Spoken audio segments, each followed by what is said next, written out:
Chapter 1. The idea. It's a gloomy day but the streets are busy. Buses, cars and vans move along the street slowly and regularly.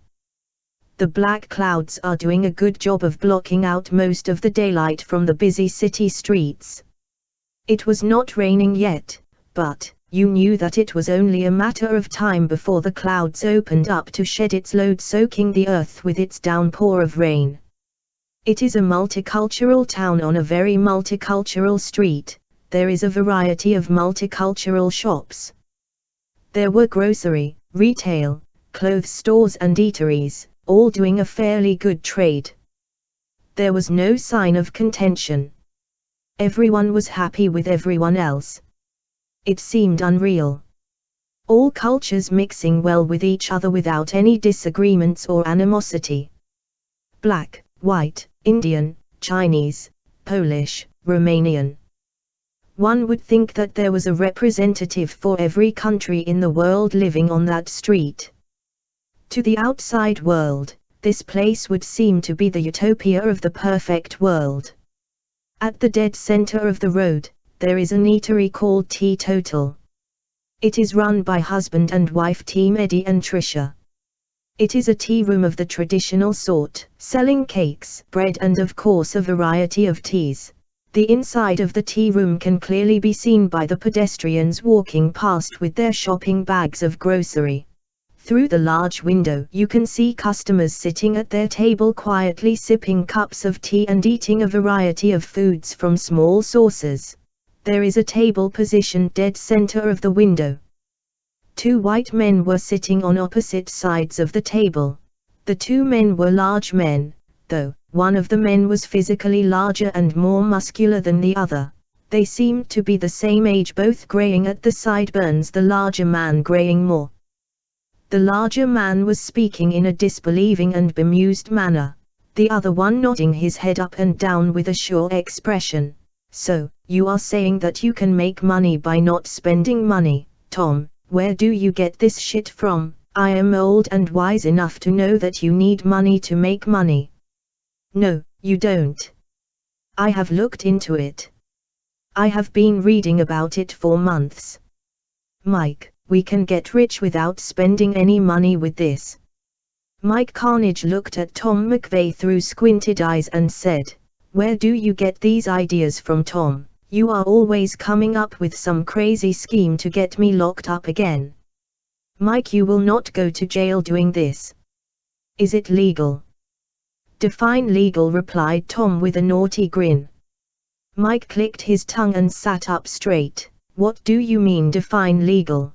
Will we be breaking the law? Will we go to jail if it goes wrong?"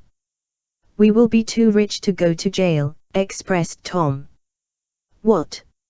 Mike squinted an eye. "So, it is illegal?" "Yes, but the law only applies to poor people." "I know that, we agree on that one." "You know that I think that, but we won't get caught," Tom interrupted. "This method that I got planned never fails. It's made millions of poor people rich and it's still being used in plain sight. I tell you, it works. Listen to this. A company called LC&F went into administration in January 2019 after the regulator ordered it to halt its regulated activity and stop marketing products. The Financial Conduct Authority, FCA, estimates 14,000 people had invested £214 million through fake bonds. Now listen to this. Minibonds are an unregulated investment class, so are not usually eligible for FSCS protection, but, and this is the big but, the FCA found investors were misled into believing LC&F investments were ISA protected. They were misled. They were conned, Mike. Mislead and conned means the same thing. 14,000 people conned out of their hard-earned, and the government know it. Now, bear in mind that the government agree that pensioners are conned out of their livelihood. Do they get their money back? Do they fuck? Now, let me ask you a question. How many of these con men do you think are in jail? Remember, this was 2 years ago. I will tell you, mate. Not one. Not a single one. The fuckers got away with it. Why?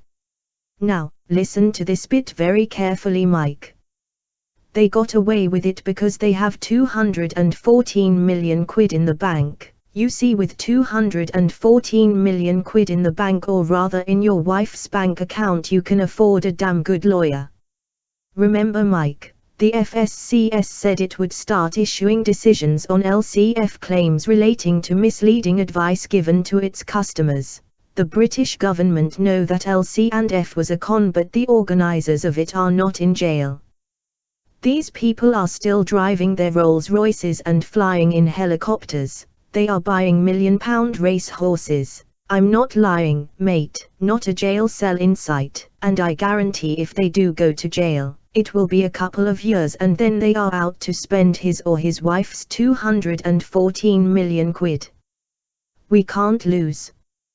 Come on, Mike, aren't you fed up of being naked and nicking donuts from confectionaries? Shut up about that, Tom, snapped Mike. The naked thing was a setup to embarrass me. Don't keep going on about it, okay? The donut job, I know it went wrong. But it was a good idea at the time. It went wrong all right, Mike. You got nicked for it and banged up for 6 months. And how long did it take for them to bang you up? 2 years? No, they took days to send you to jail. 6 months. 6 fucking months for nicking donuts. Christ, Mike. Don't you want to make them pay? Don't you want to get them back? Mike replied, looking distraught. It wasn't just the donuts. It was my 3rd offense. Okay, fair enough. These other offenses. How much money did you make from them, for them to take 6 months of your life away? 6 months being ass-fucked in Winson Green prison. How much money did you accumulate? I was not ass-fucked, okay. Tom looked unsure. Yeah, right, he replied. Mike gave Tom a look that made him know not to persist with that line of chatter. Come on, Mike, aren't you fed up of being small time? Why me? Mike cracked. Why have you chosen me to share in your multi-million-pound crime caper? You design web pages. Mike looked puzzled. What? It's as simple as that, Mike. You are a friend, so I want to do you a favor, but the main reason is that you are a computer whiz. Right, Mike chuckled. So, you want me to create a web page? Yeah, that's right, but it's got to be a page that's sure to attract attention. I know that you can do it. I've seen your work. It's brilliant. You're brilliant. I want you around to orchestrate it. I want your talent, but it won't cost you. I will pay for anything that's needed, and you get half of all proceedings. You have nothing to lose. Mike laughs. High praise indeed. And what are you going to sell on this web page? Nicked hairdryers. Well, are you gonna do it? Do it? Asked Mike, chuckling. Do what? Design a web page. I'm going to make millions by designing a web page. Basically, yes. And what's going to be on this web page? Bullshit, said Tom. Bullshit, replied Mike. Yes, bullshit. We will just put things on there that will make people send us money. Mike laughs out loudly. You want me to create a web page that will make people send you money? Yeah. Are you doing drugs now, Tom? You told me that you would never. Shut up, Mike. I am not doing drugs. Oh, it sounds to me like you are on something. What are you going to sell on this website? Laughed Mike. I dunno, said Tom. Stocks, shares, bonds, bullshit, any shit. Who gives a fuck what we sell? No, hang on. Bonds, yeah, stick to what I know. People love to buy bonds. We'll sell bonds, just like London Capital and Finance. You are serious, aren't you? Gasped Mike. Yeah, I'm telling you, mate. We can't lose. How can we lose? It's not going to cost you a penny. You're serious, you are really serious, said Mike with a sudden realization his friend was being sincere. No, he laughed. No. No. No, we'll get sent to prison.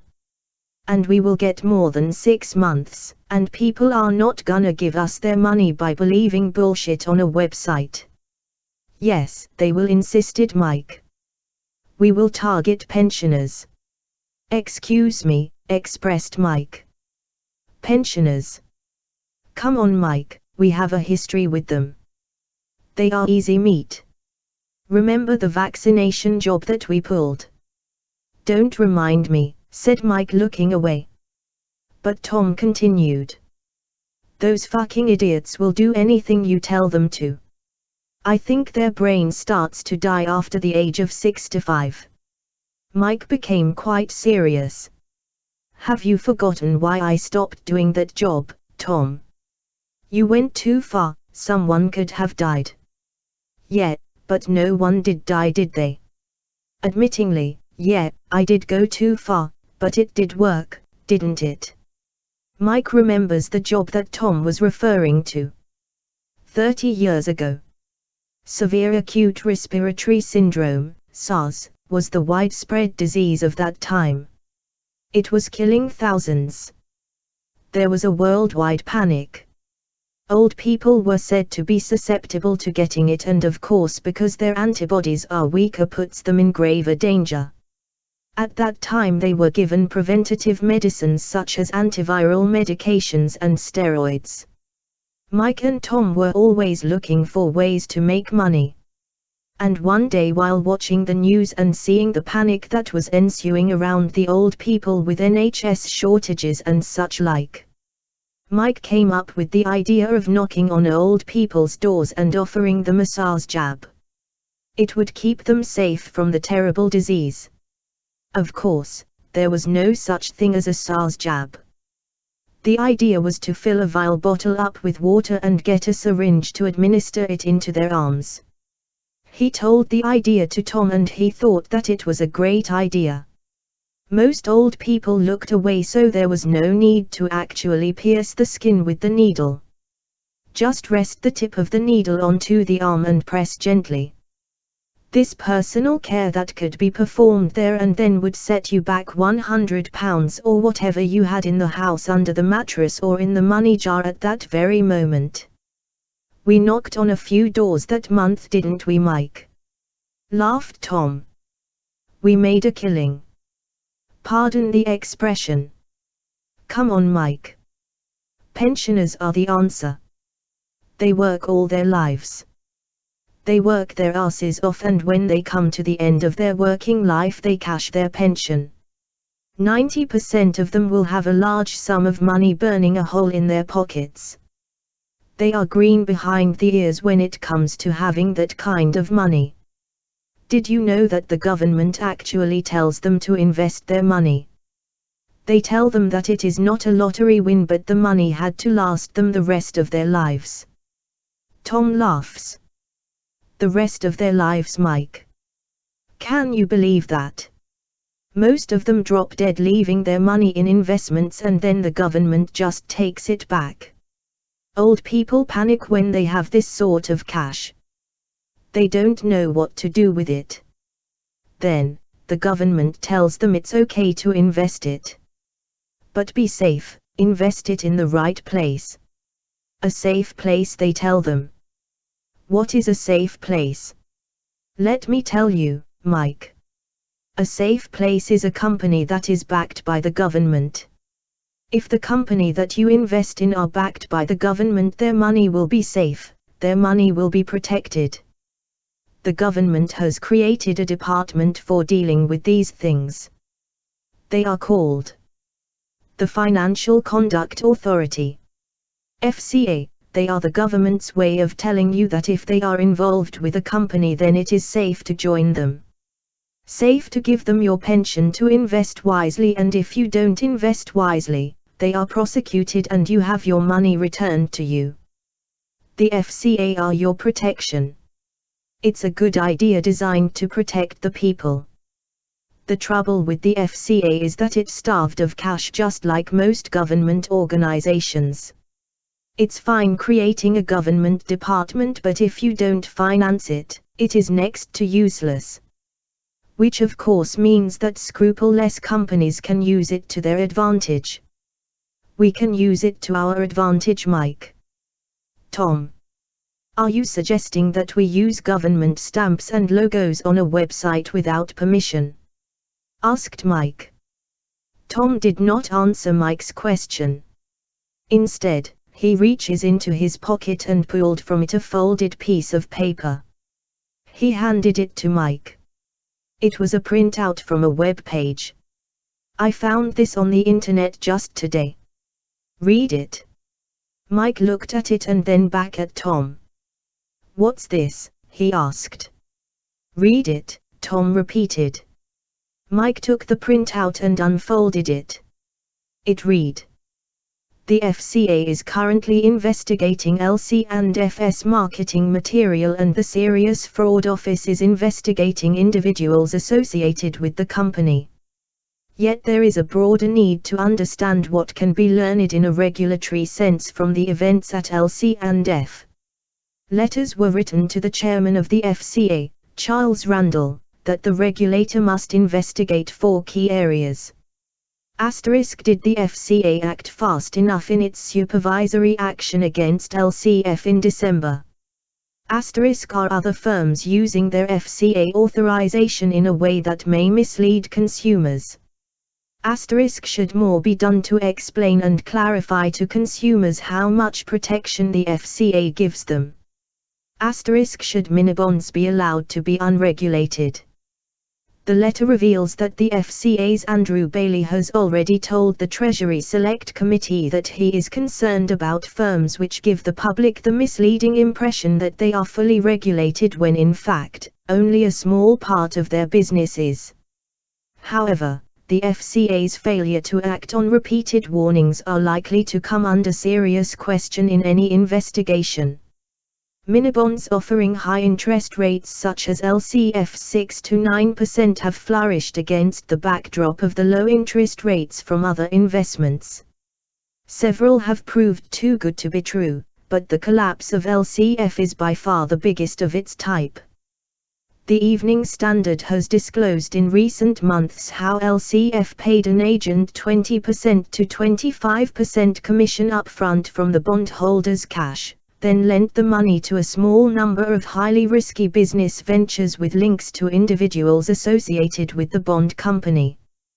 Questions have been asked in the House of Commons by MPs whose constituents have been affected by the company. 1. Gavin Newlands, MP for Paisley and Renfrewshire North, said he has a constituent who invested £60,000 with LCF and £20,000 with Blackmore Bonds, a company whose products were marketed through the same sales agent, earning a similar-sized commission. Speaking of the LCF situation, Newlands said in Parliament to the Leader of the House Andrea Leadsom last week, "Can we have a debate on this scandalous and fraudulent issue?" Leadsom responded, "I had heard of this appalling collapse, and the honourable gentleman is right to raise it. There will be people who have really suffered financially as a result of this." She suggested he seeks an adjournment debate to raise it directly with ministers. Mike finished reading the report and placed it on the table. "You see, Mike," said Tom. "These people, or a majority of them, have lost their money. And the government sits with their bloated bellies and fat asses talking shit. And you know what, Mike? The thieves are probably flying over our heads in their helicopters right now. Tell me why they are not in jail. You got to think big, Mike. You heard that expression, one businessman with a briefcase can steal more than 100 men with guns. They forgot to add that they never get to see prison either. Mike. You get longer nicking donuts. I told you about that," said Mike. "Don't keep going on about it." "Yeah. Sorry about that. Imagine. 137 million quid. It's easy, Mike. We just make an irresistible promise that their money would be invested in low-risk loans to small companies that would deliver steady returns. But we won't invest a penny of it. It's all a lie. We will bank the money instead. We get the cash instead of the government. What about the punters? Won't they want to see a return? It will be over before it's started if they don't get a regular payment. Yes, and they will get one. They are investing a lump sum. £10,000 over 5 years. They are expecting 60 quid a month in profit. So, we can pay them back with their own money. It is so simple. Mike would not admit it there and then, but he was a little intrigued. What Tom was saying originally sounded ridiculous, but somehow what he was saying was intriguing. Where did you get this from anyway? He asked, narrowing his eyes. John Steinway. He got stung for 10 grand. They told him that the shit was high risk, but he did it anyway. Now, you know John. He doesn't do anything unless it's guaranteed. That means that they lied to him to such an extent that he believed every single word that they said to him. They told him that he would be protected. They lied, but it seems that if you make up some bullshit about the government compensating you, then people will believe the lie and take the risk. They will throw money at you. Mike did not speak for a moment. He rubbed his chin and looked down at the table as if in deep thought. Then he lifted his eyes up toward Tom. I don't want to go to jail, Tom. He said. I will tell you what I am going to do, Mike, Tom said with a grin. He knew that he had his man. I am going to give you some names. Google them and see what these men did and see if they are in jail. Remember that all the names on the list have been caught out.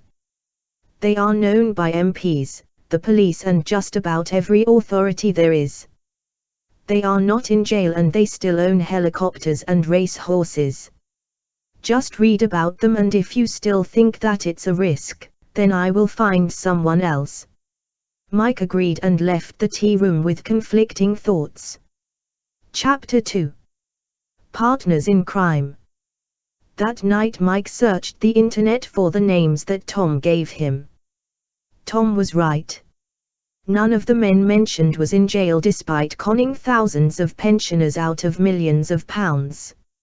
It was hard to believe that the British government would let this thing go unpunished. Some of the websites clearly displayed logos from official government agencies. They were not punished for this because they said that the logo was there for different reasons other than to trick the investor into joining their scheme. Nothing was said about it despite the investors shouting out loud that the sight of the logo was what convinced them to invest. These men became so rich that they were operating in high circles. They were sponsors of charities and sports events. They were rubbing shoulders with politicians and members of parliament. This was unbelievable. It was too good to be true, but there it was in glorious color on his laptop screen. He would be stupid to believe that it was not true. Google can't be wrong, can it? It was worldwide and written by many different sources. There were many aggrieved failed investors demanding their money back and demanding that the government do something about it, but the government rarely did. It was the investors' decision to invest, so it was their own stupid fault. If they wanted their money back, then they would have to seek retribution privately. Pay for their own lawyers with money that they had not got because it was stolen by a con man. The con man could afford the best lawyers because they had the investors' money to do it with. A good expensive lawyer can get an obvious murderer to walk scot-free. They can bend the law to any shape they wish. Mike noticed that there was also plenty of websites warning people about these con men. The authorities know that these evil men and women exist. And they know that they will lie to part you from your money. But they do nothing. They spend a fortune making the public aware of them. But they do nothing to stop them. Mike wondered if there was a reason for this. Mike thought long and hard about what to do next. Could he really rob a pensioner of his lifelong earnings? Yes, he could. He was a thief, he was always a thief. From as far back as he could remember. He stole money out of his mother's purse when he was 7 years old. He stole from the kids in the playgrounds. He stole sweets from shops. Then he moved on to toys, then bikes, then cars. He stole a bus once from its depot and drove it around Burton-upon-Trent, his hometown. When he moved to the big city, of course, he moved on to bigger things. Computers were the big want back then. If you got hold of a stolen computer, you could sell it for almost shop prices. But you had to get rid of all traces of it from the system, and you had to know a little about computers to be able to fix them so that they were untraceable. He studied hard. He even went to night classes at the local college to learn about them. They taught him how to take one apart and rebuild it. They taught him about chipsets, hard drives, and microprocessors. They even taught him how to take the password from a locked computer to be able to go inside and fix its problem. He smiles inwardly at their stupidity. It was a new thing then, and business was good then. Thieves came to him when they wanted a computer unlocking or taking back to factory settings. He never got caught for most of his crimes, so he was fairly successful, but successful criminals attract attention, and the police came after him. They could not get him for his computer crimes because he was so meticulous at what he did. He always showed attention to the slightest detail. Yeah, things were great for a time, but computers became so popular that eventually there was no profit in it. It was cheaper to go to an electrical store to buy a new one rather than buy a dodgy one. Things went downhill quite fast. People wanting their computers fixed halted. Just buy a new one, they were told. He had acquired so much knowledge, but it was all useless. He had the skill but not the qualification. So, no one would employ him to do what he loved. He had to go underground to do his trade. He took part in some of the most notable cybercrimes of the time. But he never made any real money from it. He took to petty villains with petty crimes to be able to pay his rent sometimes. One of these petty crimes was pinching 200 boxes of donuts from a local confectionery and trying to resell them. Turns out that each box of donuts was security coded, and when they tried to sell them back to the shop that they stole them from, the police were alerted. The police, they did not take their time. They had waited to get him for years. They stormed his flat like a scene from a US cop show. He ran from the building naked, trying to escape them. Someone took a picture of it and it ended up in the local papers with his dick and balls blacked out by an iced donut. How embarrassing. A part of him was glad that they locked him away so that he would not have to face the laughter. When he came out of prison, he tried to go straight, but it was difficult when you have a prison record. Manual labor was not his thing. Showing his ass crack on a building site had never appealed to him. So it was back to petty crime.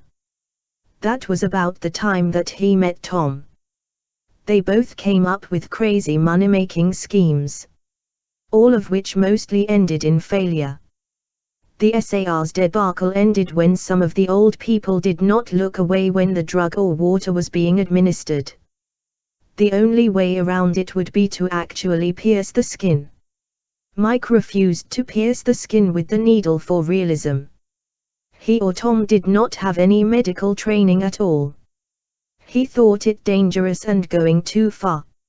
So, he walked away.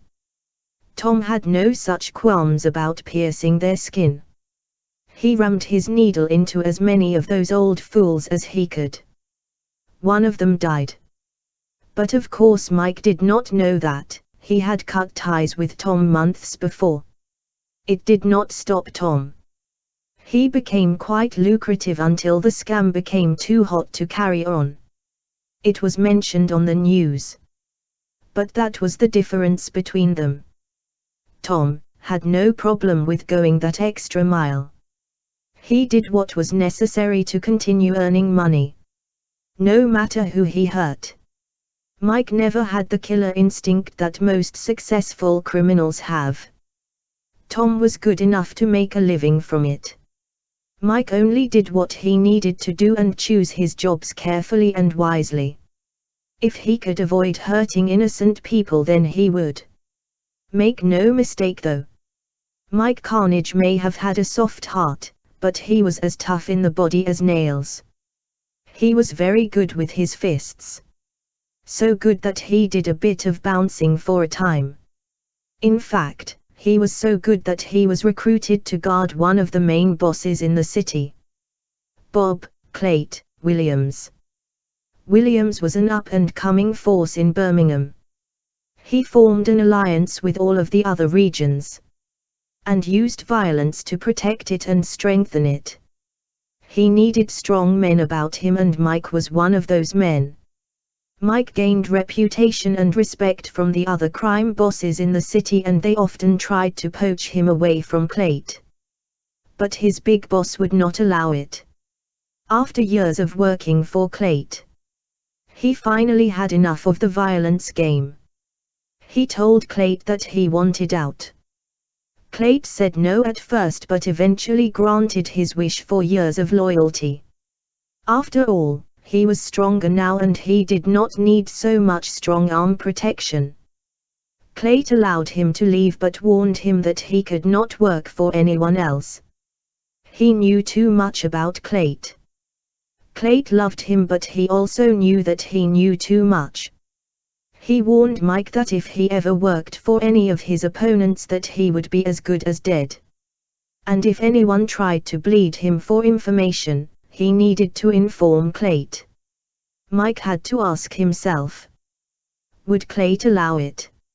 If we are going to make millions like Tom says, surely Clayt would want his cut. Nothing goes down on Clayt's patch without Clayt getting his cut. Mike knew this better than anyone. He used to occasionally collect for him. He remembered one job where the owner of a new department store refused to pay for protection. They turned off the video surveillance and went into the store, where they blatantly started a fire in the clothes aisle. He and his accomplice simply stood outside watching the furor going on inside the store.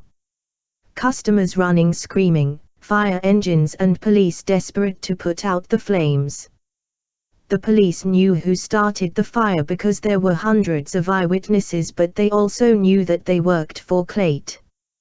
They did not even challenge them. Of course, the owner paid up after that. He had been a thief all of his life. That's what he does, he takes what does not belong to him.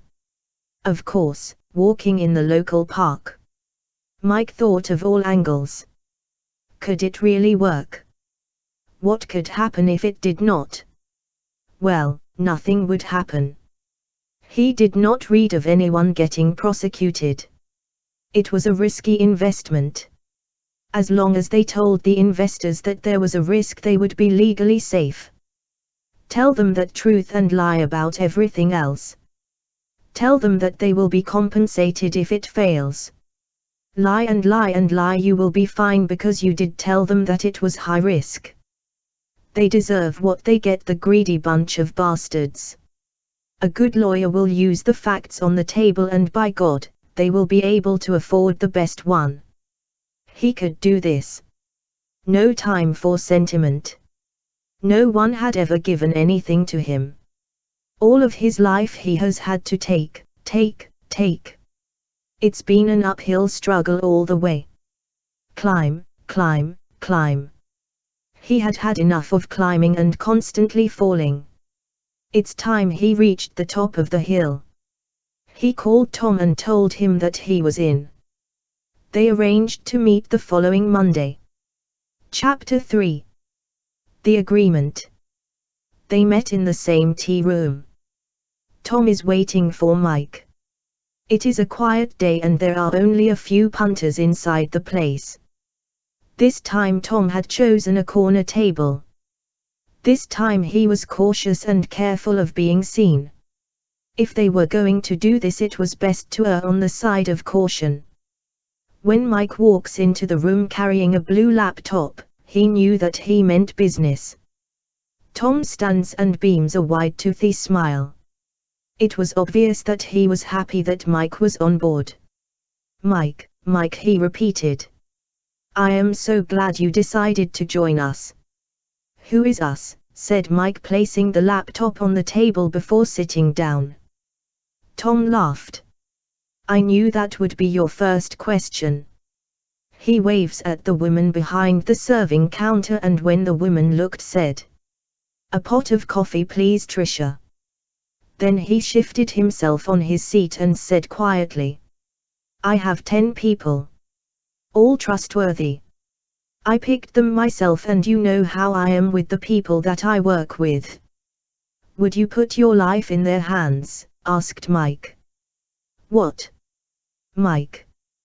What are you asking? I trust all of them to do what I say and nothing else. You didn't answer my question, Tom. Would you put your life in their hands? Tom shifted uncomfortably. He pulled the corner of his mouth upwards and bit his lip.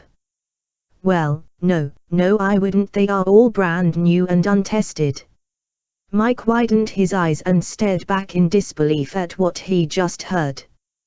But I think that is what we need for this, said Tom, quickly sensing his disapproval. Mike raised his eyebrows questioningly. Untested men? Yes, said Tom. I don't want anyone other than us to know about this. What do you mean? What I mean is that I don't want anyone else to know what we are doing. I don't want to share this money with anybody. Mike's face became animated. You're going up against Clayt. No, I'm not going up against him. I'm not stupid. I am just keeping him out of it. Are you fucking crazy? Tom, you know more than anyone that nothing goes down in this city without Clayt knowing about it. That's the beauty of this, Mike. We can do this without anyone else getting involved. All we need is a phone line and a bank account.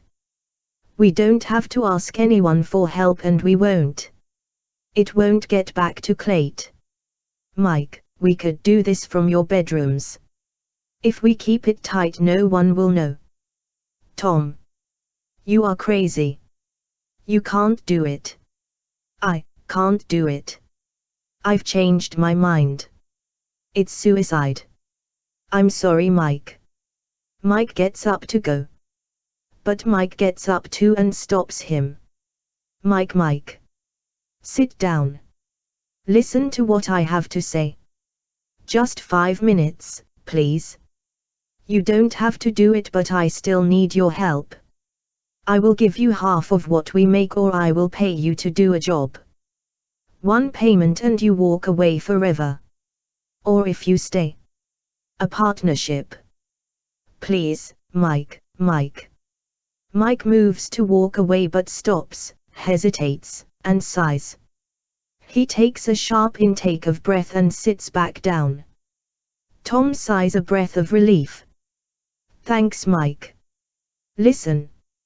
I do want you on board, but I have to respect your wishes. I need you to build me the perfect web page. You're the only one that I can trust. I know that you can do it. I have seen your work, remember? I have already built it, said Mike immediately. What? Have you? You built it? Tom looks astonished. Yes, I spent a couple of days on it. I just need a name for the site and contact numbers. Oh, well, see what I mean. If I have you on board, we can't lose. Tom, you have lost already if you think that you can keep Clayt out of it. Change your mind and I am in. No, I am not changing my mind. So, how much do you want for the work that you have done? You haven't seen it yet. True, let's have a look. Mike lifted the lid of his laptop and tapped at the keys. The laptop whirled into action and Mike turned it toward Tom, saying, "Of course, we have to fill it with jargon, but this is a good start." Tom's eyes popped as the headline jumped out at him from the monitor in big bold lettering. 5-year fixed-rate cash ISA. Unbelievable returns. Guaranteed 0.75% gross annual interest. Tax-free. The page was set on an orange background with blue and purple tabs. In smaller prints below the headlines read, "Protected to the sum of £85,000. By the Financial Services Compensation Scheme, the UK's deposit guarantee scheme run by the government." Yes, tax-free monthly repayments or annual repayments. Call us now to secure this amazing deal before it's too late. There were rows and rows of big bold yellow stars giving the business a 5 out of 5 star rating. There were 5 out of 5 ratings from people who recommended the site, the excellent service, and easiness of transactions. There were even 5 stars for the friendliness of the staff and excellent customer service. "This is fantastic, Mike," said Tom in awe of it. "Thank you. I wanna buy some of these bonds myself. It's that good." Mike smiled. "Before you start buying your own fake bonds, Tom, I got some bad news.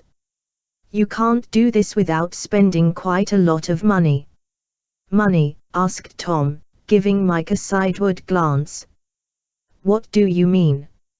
"You need to buy a domain that's a .com. So, that means your name.com. And you also need a server. The server is what you upload your domain and host to get on the internet. I can do all of that for you, but I need a bit of money. You need to buy paper and printing machines. You need to print documents, contracts and certificates. We will have to fill the contract with fantastically large paragraphs of information. We have to use unnecessarily large words to confuse the punters.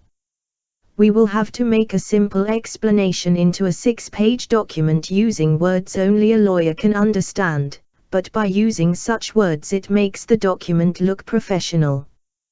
We will baffle them with words." "You are right, Mike. When I receive documentation from my investors, it is always half an inch thick and full of words that I don't understand. But I pretend to understand it and file it." "Yes. You just suppose that it's right because it uses words that we do not use in real life. I found this one on one of my documents at home. It reads, "Via correspondence, relevant interest shall be compounded. In insolvency, interest ceases to accrue on a bond as from the date of redemption in accordance with the relevant condition 6.1. Interest shall accrue to the bondholder and on the bond and redemption occur." Did you understand any of that? "No," replied Tom. "That nearly fried my brain. I didn't understand it either, and neither will our clients. They will need a lawyer to decode it. We will pile paragraphs like that on top of itself." Tom became a little concerned. "Yeah, but we don't want to make it too complicated for them though, do we, Mike? They may be put off. They may not sign." No, Tom. You only complicate the paperwork after we have their money. I will make it easy to understand before we get their money and impossible after we collect. It seems to be the done thing anyway.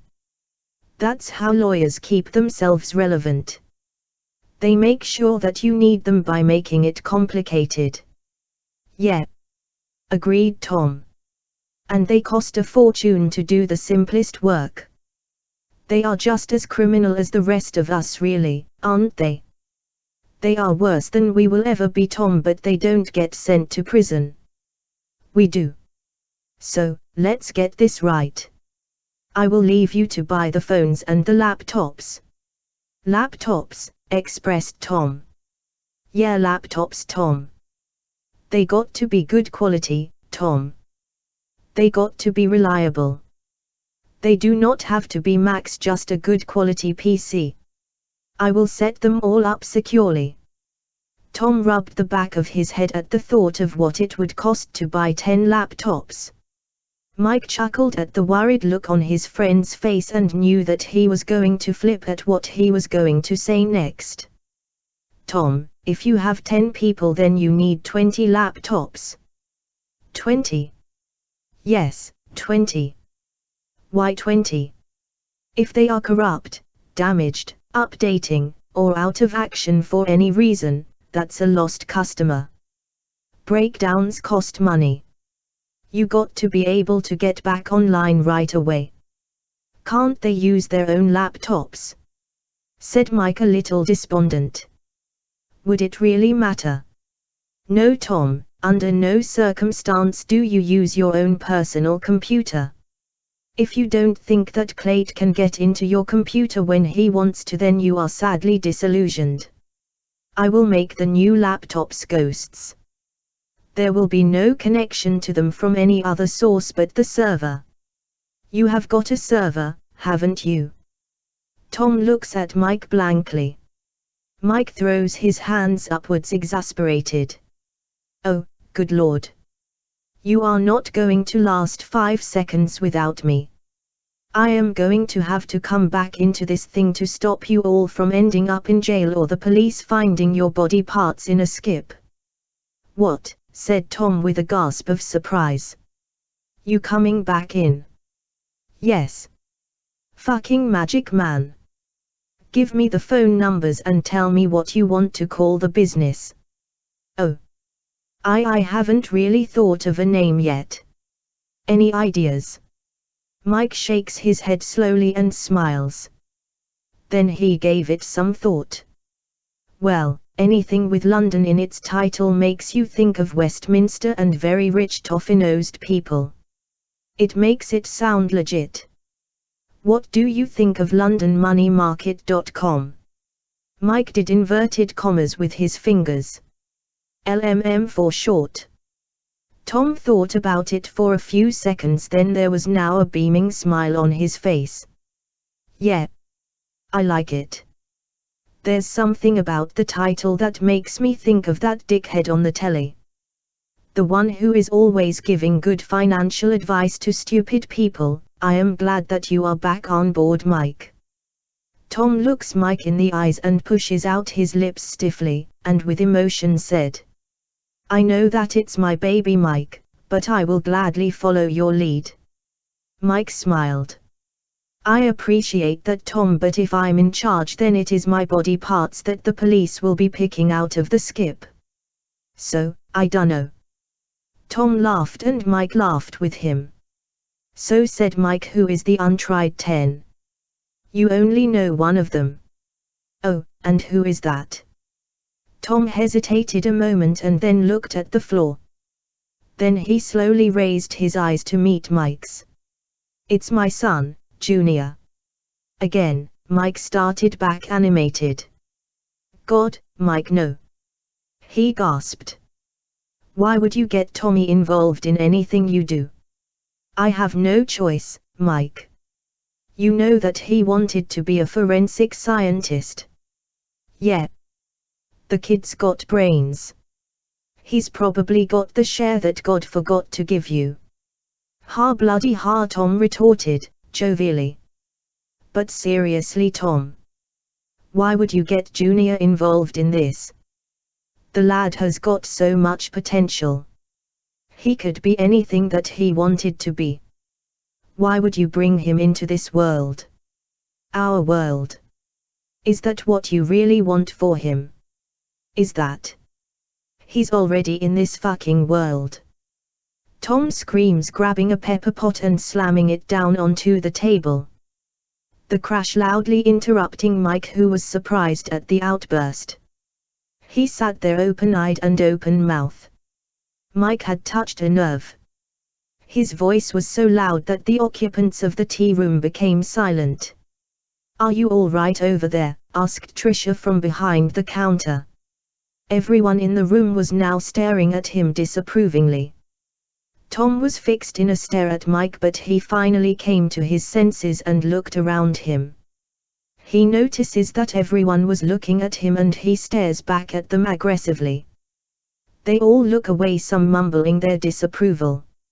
"Sorry about that, Trish," he said. And Trish nodded and continued with what she was doing. Mike saw that he was upset and tried to console him. "Tom, I am sorry. I didn't know T. No, Mike, I am sorry. I should not have reacted that way. It is just that I hate getting Junior involved." "So, why are you doing it, mate?" Tom swallowed a sip of tea before he spoke. He wanted to be a forensic scientist. You know that. It's what he always wanted. He worked damn hard to get the diplomas and the certificates.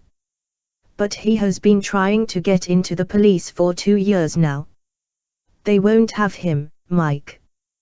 They won't have him because of me. As soon as they find out who his dad is, they close the door. You don't have to directly be in the force to be a forensic scientist, do you?" asked Mike. "I had a friend who had his own agency. Can't you set him up?" He wanted to be in the police, and to be honest, I was glad when they rejected him. Can you imagine? And yes, I know that there are outside agencies, but they work with the police. They put the word out on him, Mike. They are going to these agencies and telling them not to employ my boy." Mike looked away and blew through his nose like a raging bull. He wanted to shout, "The police cannot do that," but he knew that they could. He knew that from experience. So, the poor kid's fucked then. Yeah, because of his dad. How do you think that makes me feel, Mike? Horrid, I imagine. This is why I never had kids. I could not let them suffer for what I have done. The kid has been sitting at home sobbing into his pillow.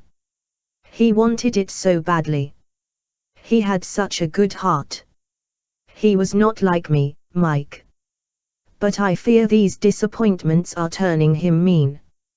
Why does he have to suffer? The thing is that I think that it's the boredom that's helping to turn him crazy.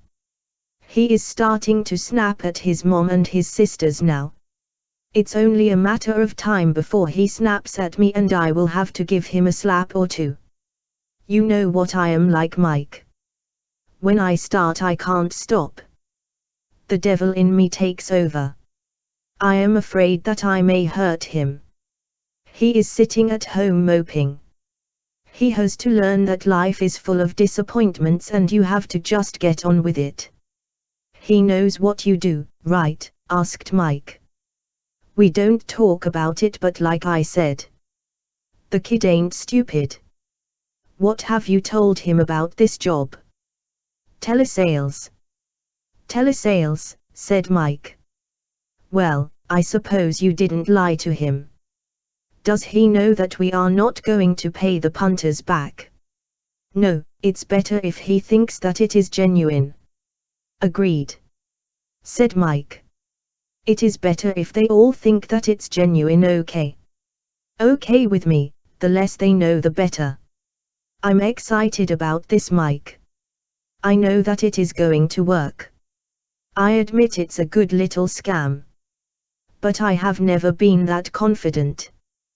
We can't just let it happen, we have to make it happen.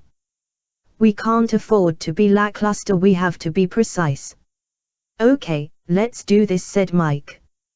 Where are they going to do this from? Where is our base? Well, I was thinking that the 10 could work from home. Yeah, they could, but someone is in their room all day long using their mother's line and racking up £1,000 phone bill. Don't you think that someone will be asking questions? Well, I suppose, but we will just have to pay the bill. We will still come out on top. You still got the warehouse on the East Street? Asked Mike. Yeah, why? That's where we are going to work from. What? No, I got my shoe business happening there. We can't do it there. I want to keep that place as a backup in case this fails. Fails, expressed Mike. What happened to the sure confident Tom of 5 minutes ago? What sort of income does your shoe business make, Tom? It does all right, replied Tom. To the tune of 140 million quid, asked Mike. I see what you mean, said Tom. But it is legit. I don't want to mess about with it. We are not going to stop it, said Mike. We are not even going to put it at risk. Carry that business on. We are going to work in the background. Use the shoe business as a cover. You will need a local server for security. You should already have one anyway. I'm surprised no one has nicked your documentation already. Any thought of not spending any money had well and truly flown out of the window. It seemed that the longer Mike was talking, the more money he was expected to spend. Tom was thinking that he should shut him up soon before he put him off the idea completely. 20 laptops, cable broadband, desks, chairs, and telephone, and now a server, Christ almighty. Tom was hoping to do this from his bedroom to make a quick buck and disappear into the background with his money. Now he had to spend money. Tom hated spending money. A lot of money. Thousands of pounds, in fact. Tom could afford it, but he was by no means a rich man, and he accumulated his small wealth by being, in a word, tight. He worried that if this venture did not work, he could end up losing thousands of pounds. Printers, paper, a server, telephones, tables, and chairs. Tom suddenly became less security conscious and more financially thrifty to how he was before. And that's when he made his first mistake. Now, remember, Tom, said Mike. We need brand new computers from a proper store. You need receipts for the goods that you buy. Now Tom thought that was foolish. Why spend 1,000 on a computer when he could get the same computer for 400? A new computer is a new computer no matter where you obtain it. He, by staying silent, could save an argument and save thousands of pounds. Of course, he did not say that to Mike. He agreed with Mike and was confident that he knew what he was saying. He said yes to all that he was instructed to do. He did not want to risk Mike walking away again. He agreed to everything but had other money-saving intentions. Chapter 4. The Mongrel. It's a studio bungalow in a leafy part of Birmingham. The area is certainly upper class, easily distinguished by the motor cars parked on the large front drives. The silver maple trees are the tallest structures in the sleepy neighborhood. The curtains from the neighboring houses twitch as Kyle Bridgewater, Skim, to his friends of which he has very few, walked past them. He makes a sad figure, head hung apologetically and arms hanging limply at his side. He turns onto a house with a long driveway. He has a bad limp that makes him comically stoop forward when he walks. He does not notice the twitching curtains as he walks up the drive of the house with an obscene amount of BMWs parked on the drive. He is frantically rehearsing in his head what he needed to say to the owner of the house. Skim ambles along the drive studying the cars with their exclusive trims and their fantastic inner decors. He is envious of the owners. Their cars are the symbol of their success. Somehow the BMW has become the symbol for anybody risen from the streets by use of their wits. Skim wanted this. He was desperate for this. He just needed the right break. The right push in the right direction by the right man. "Yo, Shab," he says to the dark-skinned Indian youth who was sitting on his car bonnet by the front door. "What's going on, man?" he asks, holding his fist forward to bump the man. Shab looks at him as if he is unworthy of his acknowledgement and keeps his hands by his side. Skim's fist hovers uncomfortably for a second before he pulls it back down to his side. Shab nods toward the door and says scornfully, "Clayt is waiting for you. Go in. And remember to wipe your feet." Then he looks away from Skim as if it pained his eyes to look at him. "Yeah man, yeah. No problem," said Skim, half bowing as he ambles past Shab to the front door, wiping his feet furiously on the mat by the door. The door opens and a tall, slender, dark-skinned girl opens the door. "Hello Skim," she says cheerfully. "Come in." "Cheers, Che." Skim says, grateful for her cheery smile. "Clayt is waiting for you through there," she continued, gesturing toward the middle room. "He is with Johnny and Ash." Skim frowns a little. He does not like Johnny and Ash. Cheyenne was Clayt's girlfriend. She did not have to open the door to visitors, but it made her feel as if it was a real home and not just a place of business. "Do you want a drink?" she asked politely. No, thanks Che. I'm good." "Okay, just go straight in. He's expecting you." Skim cautiously approaches the doorless room. He hears chatter and laughter. The occupants of the room see him and the laughter dies down to an eerie silence. He knew the men, but he also knew that they were not going to be friendly to him. He had made too many mistakes and they were reaching the end of their tethers with him. "Hello, Clayt," he says almost apologetically. He turned to the two men and almost bowed to them. "Ash, Johnny," he said. The two men snigger at him but do not reply. "Skim," replied Clayt with a forced smile etched on his face. He was a mean-looking black man, a burly man. He was an ex-boxer marked by the relentless punches to the face in a career that nearly saw him to the top of his profession. Nearly, until he had the clot on the brain that put an end to that. "You got something for me?" he continued. "Yeah. I think so, boss," Skim says, shifting nervously. "Well, go on then, what is it?" "Well, you know my cousin, Marcus." "Yeah, I know your cousin, Marcus. What's has been up to? Is he being a naughty boy?" Ash and Johnny snigger to themselves.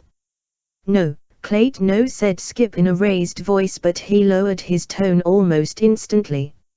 "Marcus is fine. He's a good boy. You can trust him. You can rely on him." "Well, that's good to know. Thanks, mate. I appreciate that. When you see him, tell him that I appreciate that. Won't you?" Ash and Johnny struggle to contain their amusement and giggle out loudly this time. Clayt's mood changed from friendly to aggressive instantly. "Now that we've finished sucking your cousin Marcus's dick, tell me what the fuck you are doing here. Tell me before I mess up Cheyenne's new Persian rug with your head." "Yeah, sorry Clayt, sorry.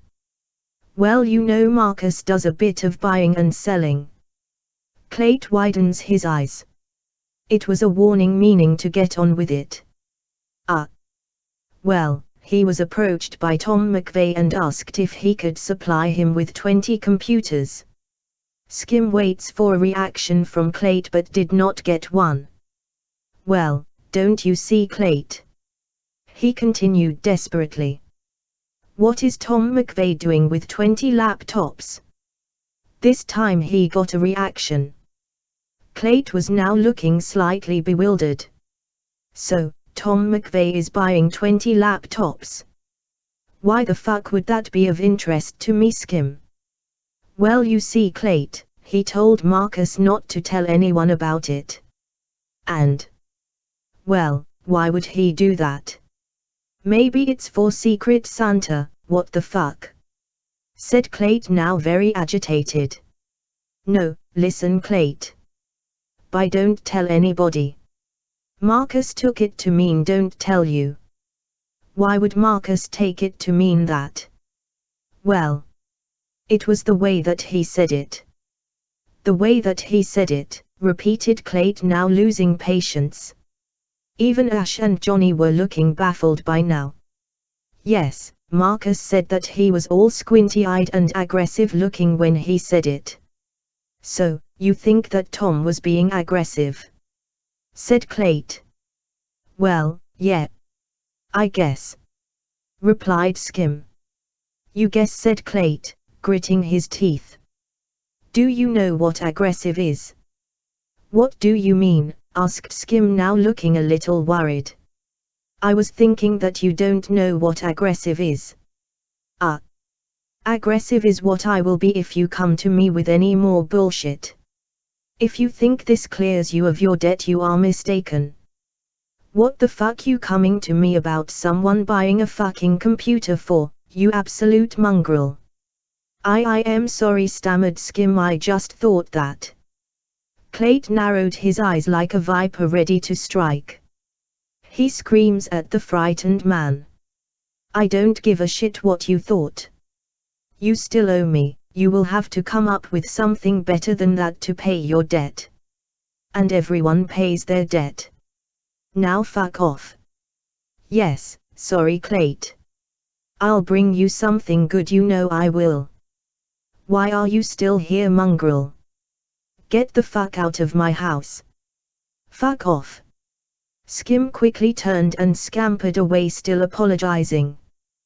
Clayt sits down on his padded leather chair and exhaled, shaking his head in disbelief. What an idiot, said Johnny, laughing. Why don't you just put that mongrel out of its misery? He can't be good for business. When people see that we associate with idiots like that, they think that we are soft. He's scared. Replied Clayt. I can taste his fear. I love it. And you should love it too. You will never become anything if you surround yourself with clever, ambitious people. You will be too busy watching those people, waiting for them to stab you in the back and take over your business. I'm the boss because I have stupid people around me. The two men look at each other in bewilderment as Clayt continued. People who fear me. People who will do anything to please me. Yet, they will talk a lot of shit, but sometimes if you sift through the shit you will find gold. Chapter 5. Chew Shoe. Quality shoes. About 30 workers are busy as beavers, sewing leather together and pressing buttons on machines to clamp things down on top of other things. The shoes at the end of the line are a variety of brogues, riding boots, and elaborately designed slippers. It's a young business but a growing one. One of the reasons for this is not only are the shoes rather good, but there is an absolutely fantastic web page designed by Mike Carnage. Absolutely everybody everywhere seemed to be attracted to it. Mike seemed to know how to build a page that stood out from the rest, and he seemed to know how to get it at the top of the Google search engines. He has a lot of talent but maybe never got the breaks because of his age and his lack of ambition. He is 55 years old now and time is running out for him, and he knows it. In a room at the back of the main area, 12 figures are sitting at a large banquet table waiting for the telephone to ring. Tom is briefing them. Remember to give them the hard sell. Don't let them leave without giving us something. Even if it's a promise that they will return our calls. Once they do that, we have them. When they call us, we can't be accused of soliciting them. Get a phone number. Get an address. Offer them the world. Remember that you are on a commission. Get a sale, double your wages. The top employee, that's the one who has the most clients at the end of the week, also gets a little extra in their pockets. You are not here to sit on your asses twiddling your thumbs. Work hard and you will gain big rewards. We have been preparing for 2 weeks for this day. If it don't work, then we have failed. I have lost money and you will be out of a job. Don't fail. Also, remember, I need loyalty. I need your silence. You don't talk about what you do here to anybody, including your wives, husbands, boyfriend, or girlfriend. You ask me if what we are doing here is legal. I tell you that it is, but we need to be cautious of making mistakes, because if we do make a mistake, the fewer people who know about it, the better for you. For us. Sell the product, but when you leave this room, forget about the product. Do you understand? There was a wave of nods from the 10 men and women in the room. Your laptops have been encrypted, so do not forget your passwords. B. Tom is struck into silence by the sound of one of the telephones on the table ringing. There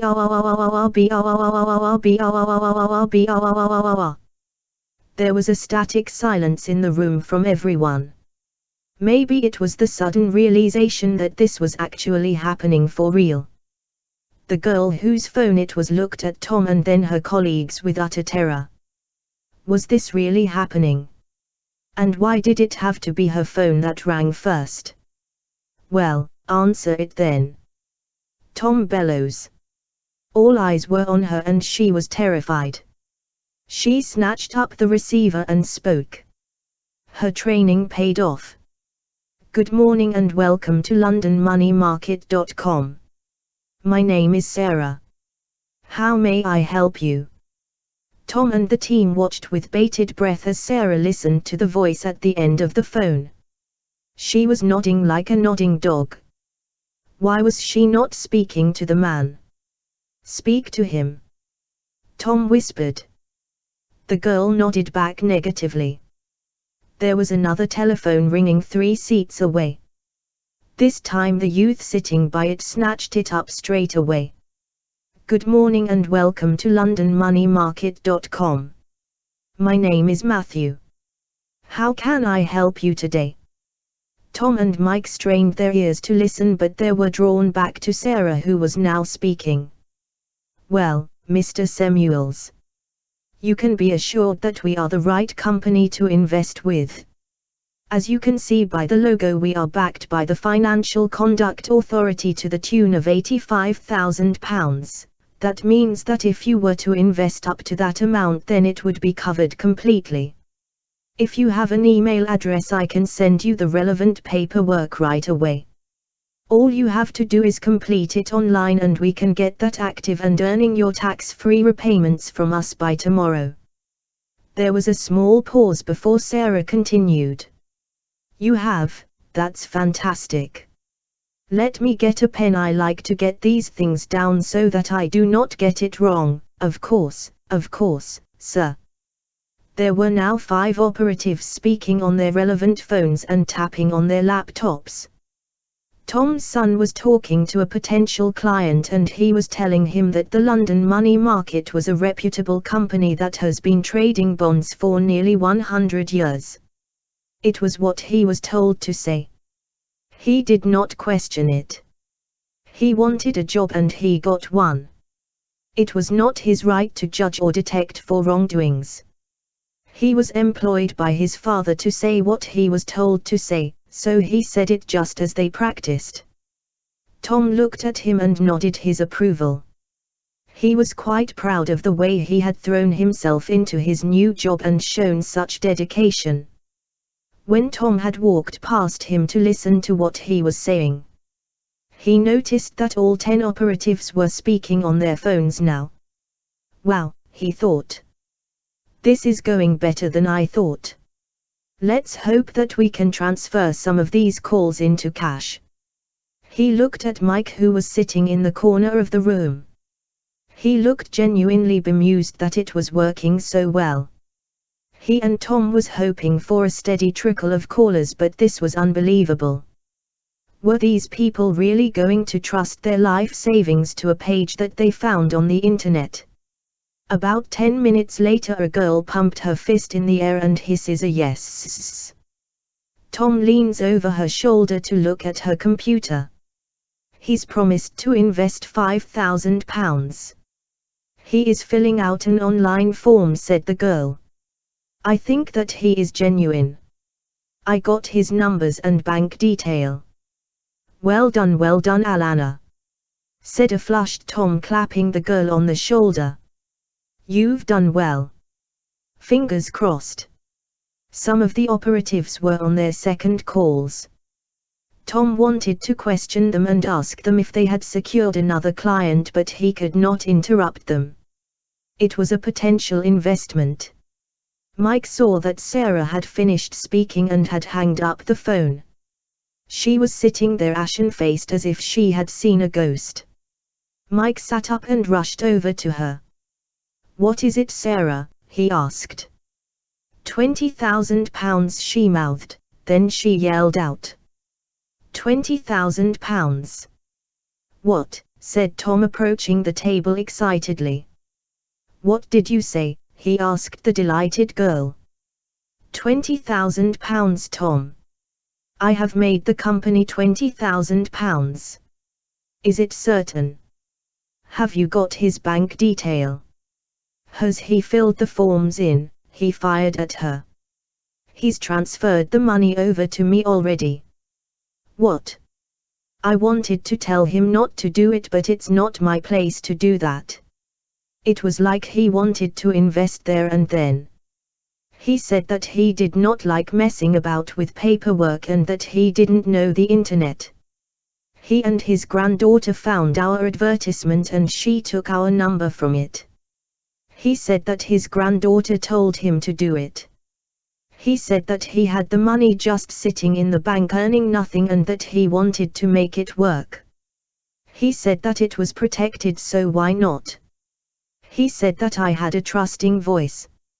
He simply transferred the money into our bank account. It's in there. I have checked. He just simply transferred £20,000. Well. Tom and Mike ran to the main computer and looked at her opened bank statement. There it was. £20,000. They all three of them had their mouths opened in amazement. But not only that, there were 3 more payments there totaling £15,000. There were £35,000 in the company bank account and it was only half an hour from the first call.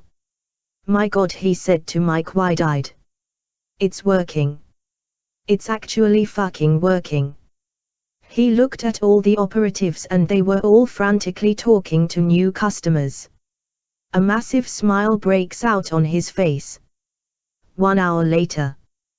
Tom and Mike are still knocked out by the response. Can you believe what's actually happening, Mike? Said Tom, exasperated.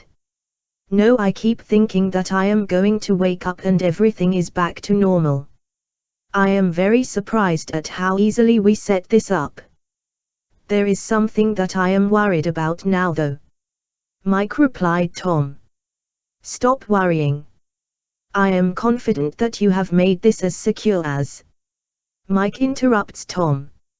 My worry now is that there is so much money going into one bank account. It's going to be unusual activity. Unusual activity? Asked Tom, a little puzzled. I think that by law, if the bank thinks that there is unusual activity, they have a duty to report it to the HMRC. Fuck, Mike. Expressed Tom, why did you not tell me about this before? To tell the truth, Tom, I never thought for 1 minute that it would work. I just did not consider so much money going in at the same time. So, is there anything that we can do about it? No, unless you know someone who works in the bank. Why? Asked Tom.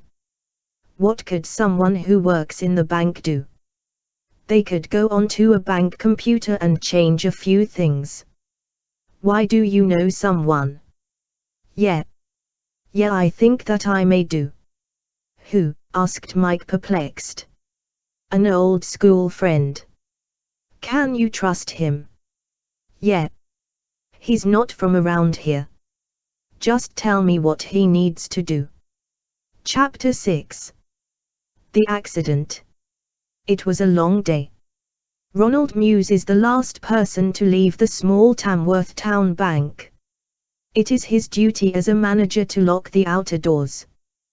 The inner doors are all secure by a variety of secured keys and hidden security devices.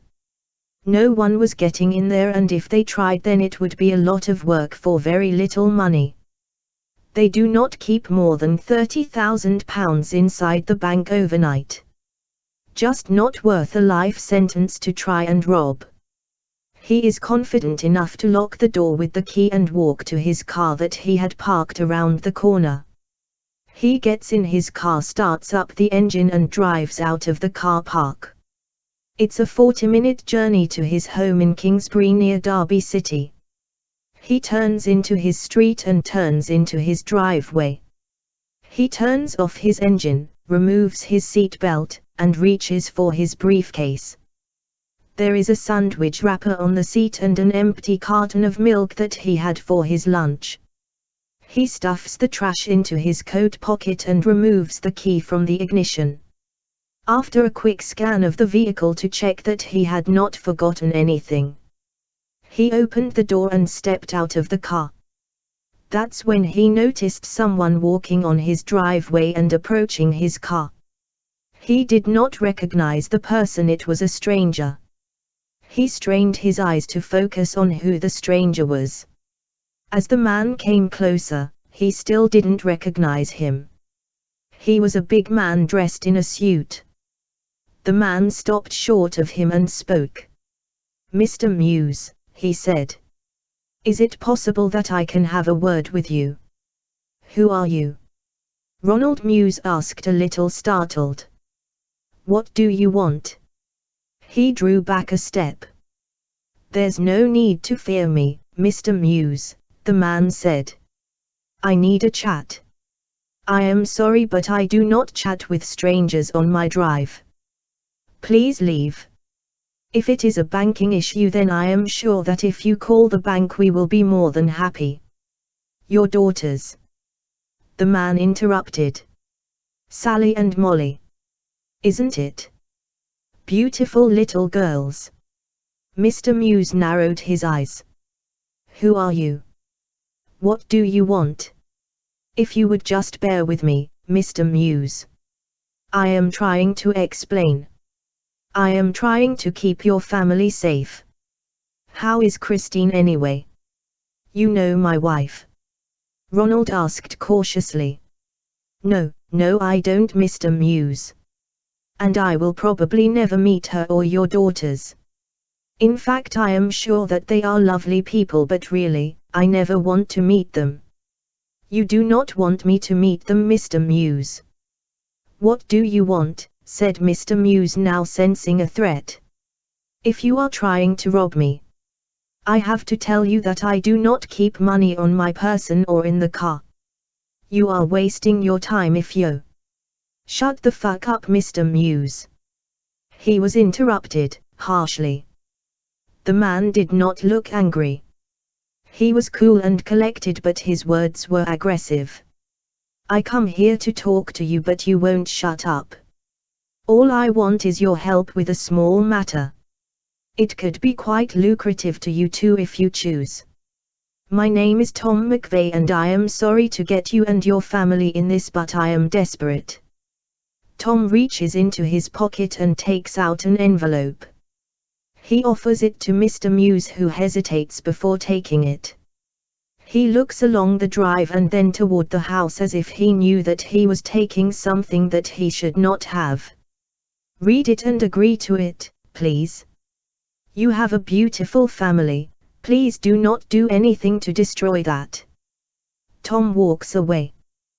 The first instinct for Mr. Muse was to call the police and report this man who was threatening his family. But that would be stupid because he did not actually make any threats directly. All he did was tell me that I had a beautiful family. That would raise a few laughs at the station if he reported that someone said that his wife is beautiful. What was it he gave me though? What if it was just a test? What if there was nothing inside the envelope? I have to make sure that I know the contents are illegal before I can act. He quickly crams the envelope into his pocket and enters his home. "Hello," he shouts. "I am at home." "I know that you are home," his wife replied. "I saw you out on the front." "Who was that you were talking to?" "Oh, no one, just someone asking for directions." "Are the girls okay?" "Yeah. They are in the kitchen," his wife said. "Where was he going?" "What? The man outside?" his wife asked curiously. "Where was he going?" Bradley Street." Ronald thought quickly. He got lost. "I need a wee. Just nipping to the loo." He skips past his wife and leaps up the stairs and locks himself inside the bathroom. He stands by the door and listens. She did not follow him. He takes the envelope out of his pocket and stares at it, wondering what to do with it. After debating what he should do, he realized that there was only one thing that he could do. Open it. Then make a decision. He sits on the toilet seat and rips away the corner of the envelope. He places the torn paper in the pan and slowly removes the contents of the envelope.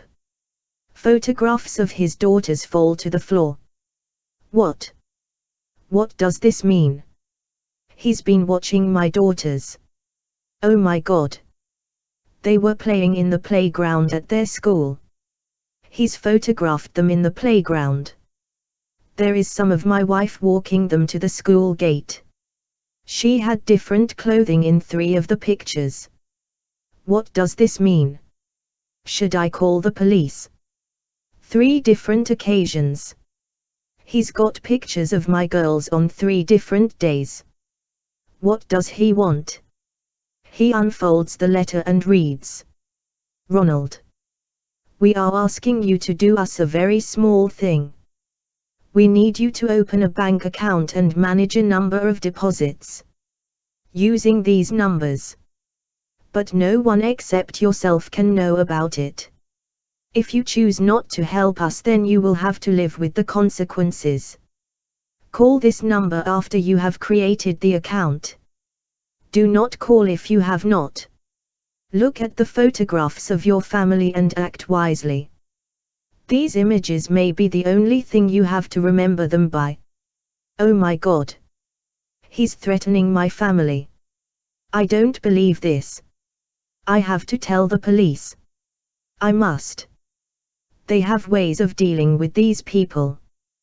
But what if they can't protect them? Oh my God. This can't be happening. If they hurt my girls. If they hurt a hair on their heads, I will kill them. That evening he fought with his conscience. What was the right thing to do?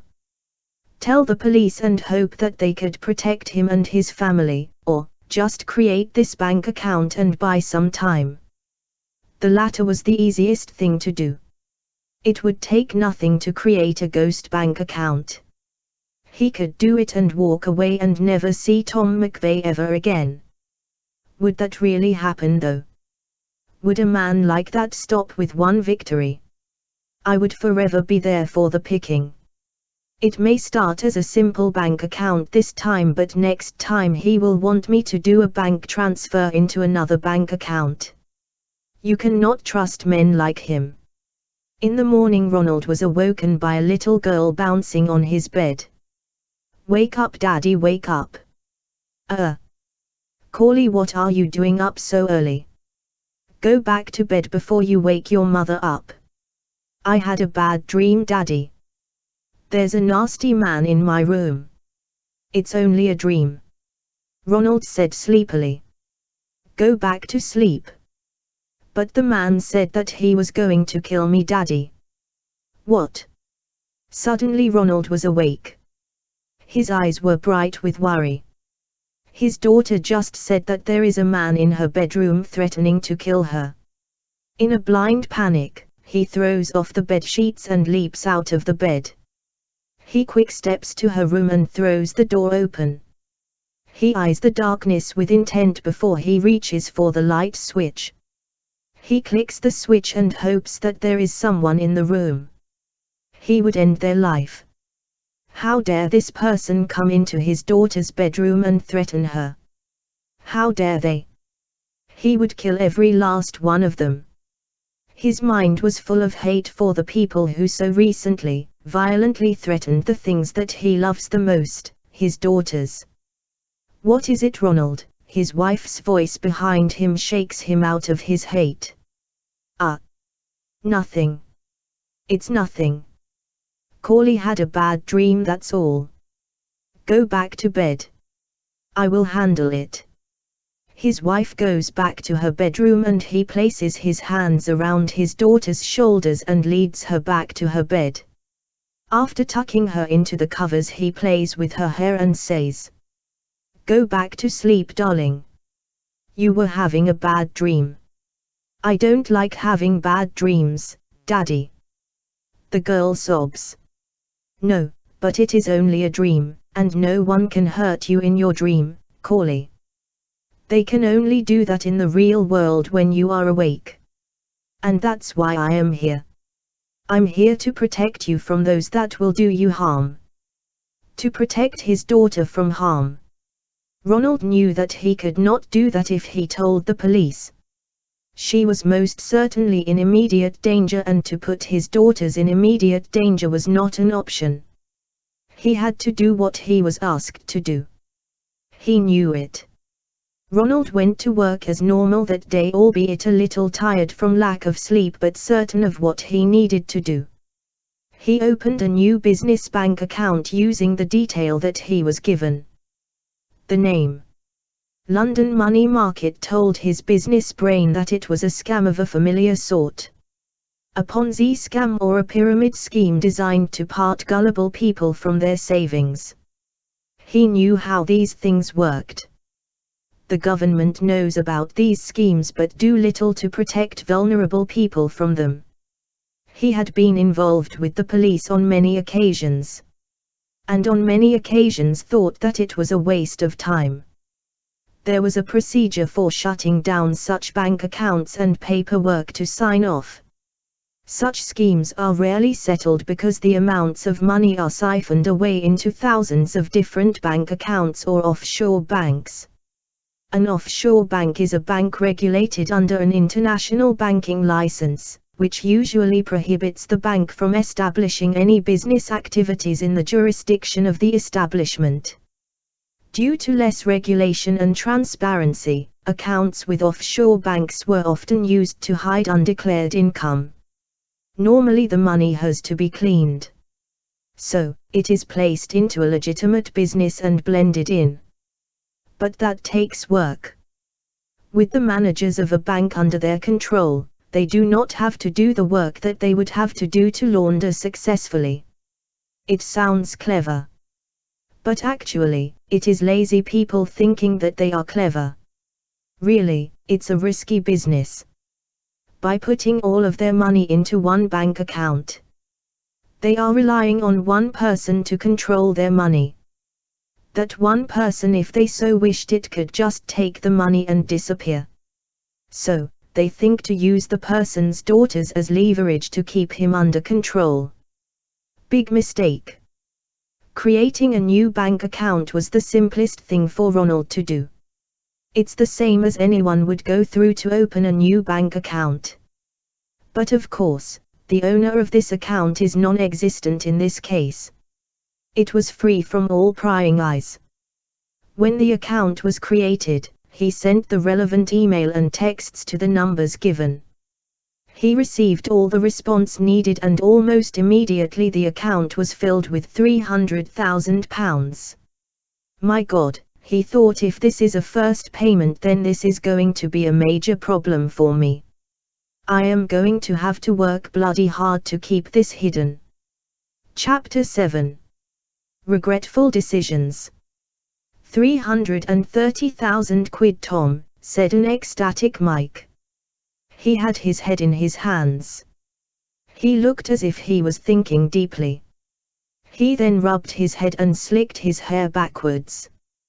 He looked as if he was maybe trying to wake himself up from the dream that he was surely in. This can't be a success. He had failed everything that he had ever tried to do. Everything he ever tried to do from the age of 14 has failed. And now here he was actually a success. It took 4 days to be successful. 4 days. 40 years of failure and 4 days of success. I can't help but feel that something is going to go wrong, Tom, he said with wide eyes and a blank expression. Are you sure that this banker chap is safe? Don't worry, Mike. He's as safe as houses. Like I said, he is an old school friend who owes me a favor. I am godfather to his daughters. I can trust him with my life. He couldn't wait to do me the favor. The banker is the least of my worries and he should be the least of yours too.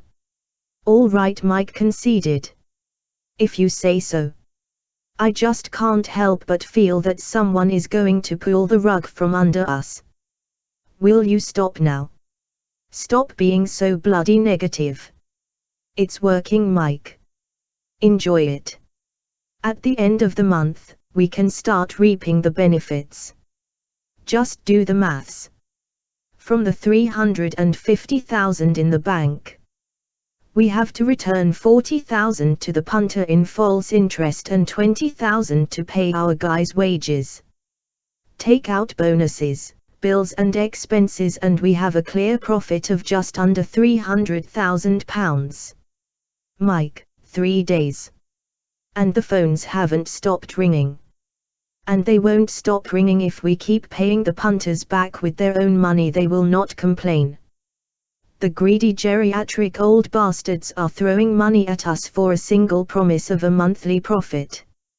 And they are getting that profit from the money that they throw at us.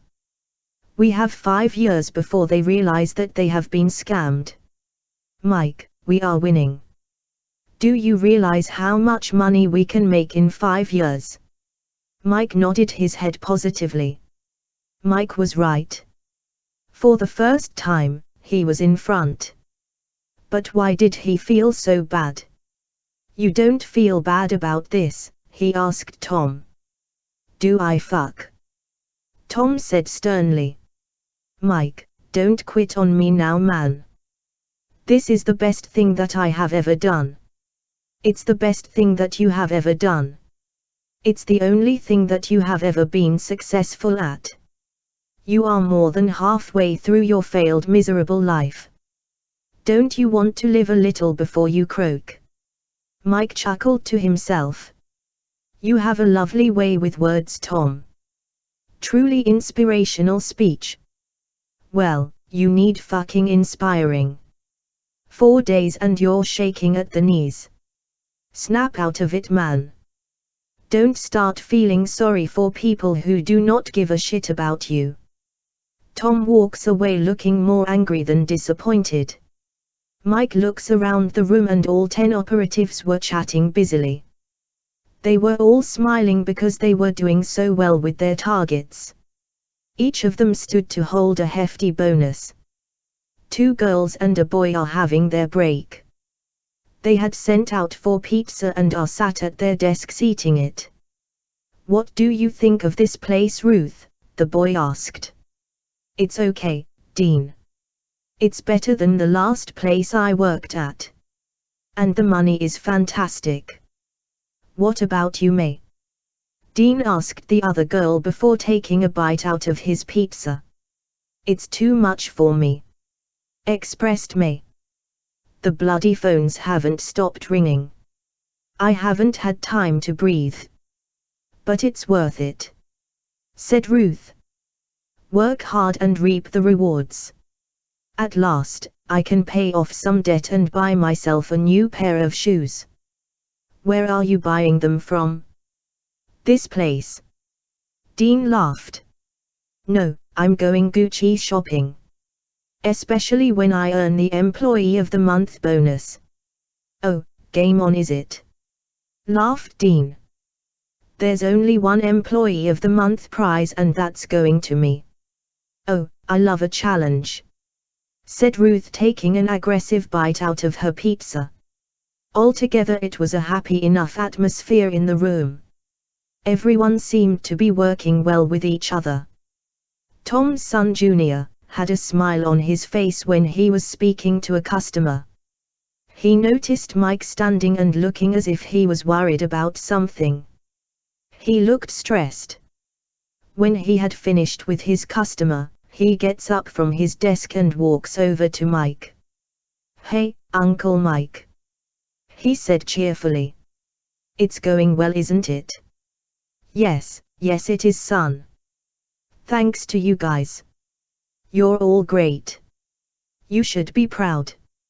I am, replied Junior. It makes me feel good that we are trying to help people with their investments. Yes, son. That's what we are doing, Mike answered, not being able to look into Junior's eyes. As he answered proudly. Yes, it's not just because my father owns the company and I want it to succeed for him. It's actually that we are doing something good that will improve someone else's life. Can you imagine their faces when they get an 8% return on their investments? Mike knew that he had to change the subject before he cried out no. So, I thought that you wanted to go into forensics, he asked bluntly. I tried, but I suppose my face don't fit. No one will take a chance on me. I suppose I know why now, but I did not know that then. I did not know that growing up. So, why do you think that they won't take you in? Asked Mike, wondering if he really did know. My dad. He was not born with a silver spoon. He has had to rise up from the gutter. They hate him for it. You can put a dress on a pig, but it's still a pig. That's what they told me. That's how they think. You shouldn't listen to those people, Tom. You are a good kid with good ambition. Don't let them take away your ambition. I'm over it. I am not chasing it anymore. I quite enjoy doing this. I'm good at it. Mike felt a great deal of despondency when he heard the boy say that. He felt that he had to try to correct the boy before he went too far. This is no career, boy, Mike replied. This is not something that will keep you going for the rest of your life. This is only temporary. Keep on following your dream. Do something with your life that is meaningful. Junior looked at him puzzled. So, you don't think that this is meaningful? Well, yes. Of course. It is, but it's not a career, is it? Why not? The money is good. I won't make this kind of money in forensic. Life is not only about money, Junior. There are other things. There is love and happiness. Friendship and hope. Disappointment and ambition. You don't want to get to my age and feel that you did not achieve the things that you wanted to achieve. Trust me on that one, Junior. You may be right, Uncle Mike, but I want respect and I won't get that without money. Tom, of course you can have respect without having money. You don't have any money, Uncle. Do they respect you, or do they respect the guy who is paying your wages? Mike did not know what to say to that. Junior was a clever boy. Why should he listen to the advice of a failed old man? Why should he listen to someone who had never been respected by anyone in his life? Who was he to give advice? The boy had to live his own life and make his own mistakes. And who could blame him for thinking that he was doing something well? His father was lying to him and it was all going to plan. The hardest part was convincing themselves it was all real. Surely it can't be this easy. Despite Tom Sr.'s inspirational speech to Mike the week before, he too was finding it hard to believe what was happening. He did not want to show weakness, so he put on an act. A brave face. Mike was too negative. Someone had to be positive and it may as well be him. In fact, now that he was up and running, it would be less stressful if Mike was not there at all. In 1 week, they had made £620,000. Money in the bank. And it was in a safe account where no one can touch it. He had the bank manager under his control and no one knows about it, not even Clayt. The big man himself did not know what was going on right on his own doorstep. Just that fact itself was enough to put a smile on Tom's face. It pleased him that he got one over the big black cunt. But he, like Mike, knew what kind of man Clayt was. They ran together in the same gangs before Clayt's rise to providence. He knew it was wise to move his business somewhere else. As the days fly by, Tom's mind began to dream. With this kind of money, I could do it. He thought. I could buy property in another town. Set up legit. No, maybe it would be too risky. Clayt would wonder where I got the money to do such a thing. No, it's safer to stay put. Well, at least until I have enough money to break free of the town and fly to a faraway place. And I would have to be far or I would not be able to spend the money that I make. I am sure that questions would be asked when I start flying to work in my helicopter and pilot. Helicopter and pilot. Ha ha. Hark at me thinking that I am Donald Trump already. But surely if I keep making money at this pace I will be as rich as that flappy-haired twat in no time. The thought of this made him dizzy. The thought of being so rich that he could do and go anywhere he liked. People would look up to him, no, they would bow down to him. The things that he would do with such money. The power that he would wield. He would be a king. They would finally respect him. And he would not have to wait long either, it was happening now. It was all his for the taking. It was his business. But then he realized his mistake in what he was thinking. It was not his business alone. It was Mike's too. But why should it be? He chose to include Mike. He had no obligations to keep. He designed a website and got me up and running, but does he deserve half? It was my idea. My money that financed it. I bought 20 laptops. I bought the server. It is my premises that we are sat in. Why does he deserve half of my business? I should be paying him a wage, not giving him a partnership. How stupid was I? Tom began to think about his mistake and it deeply troubled him. How could he have been so stupid? He gave half his business away for no reason. Or did he? It was only a promise. They did not sign any contract. They did not even shake hands. It was his business and no one is going to get a chance to get their claws into it. Not no one. But he chose to include Mike and he could not go back on his word so soon. And what if Mike took offense and told Clayt? No, it was too soon. He was going to have to give Mike half the money, for now. But it troubled him to the point that it disturbed his sleep. For weeks he repeated the question in his head, over and over. Why the hell did he agree to do such a stupid thing? He would have to think hard about how to correct it. He needed to get rid of Mike.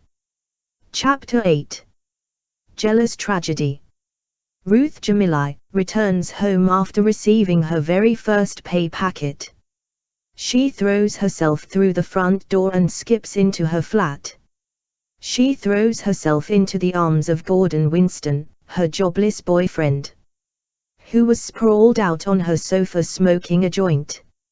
"Hey, watch my spliff," he screams, pushing her away. "What's gotten into you anyway?" "I got paid today," she said ecstatically. "Yes, so what? You've been there for a month. If you didn't get paid then you would be working for free, and you not that stupid, are you?" He took a big drag of his cigar-size spliff and blew the smoke in her face. "Ugh," she said, fanning the smoke away. "I don't want that shit stinking all over me. I got to wear these clothes tomorrow." "Fuck off, you love it really," he says, handing the spliff to her. She smiles and takes it. "Yeah, but I don't want to stink of it. I want to keep this job." She takes a drag. "Anyway, I am happy because I earned a bonus in my first month. Aren't you proud of me?" Gordon took a large drag on the spliff before answering. "Yeah, how much did you earn?" Ruth smiles widely and reaches for her bag. She opens it and takes out a roll of 20-pound notes. Gordon's eyes light up. "Where the fuck did you get that?" "It's my wages," Ruth says proudly. "What? All that?" he said disbelievingly. "Yep, I was employee of the month. What, and you got all that? How much is it?" he asks, taking another drag from the spliff. £4,000. "What?" Gordon chokes on the smoke, coughing loudly. "Are you all right?" laughed Ruth, gently slapping his back. £4,000 cough. "Yes," answered Ruth in a matter-of-fact tone. "What the fuck are you doing to earn £4,000? You know what I do? Customer service. I didn't know that it was a fucking knocking shop. When you said customer service I thought you meant on the phones. How many dirty old perverts did you have to?" Ruth interrupts him by slapping him on the chest. "Piss off, you cheeky twat. I don't work for no brothel." "Well, how the fuck did you earn that kind of money in customer service unless—" Ruth slaps him on the arm, this time aggressively. "Stop saying that. I ain't no sex worker," she said harshly. Gordon laughed and gave a wide grin made more prominent by the contrast of his dark skin. "I'm only joking, you daft cow. Don't joke about that. To call a Pakistani girl a prostitute is the ultimate insult and you should not do it, even in jest. You are not Pakistani, you are English. Your mom was white. English Pakistani. And I still hold my faith dearly.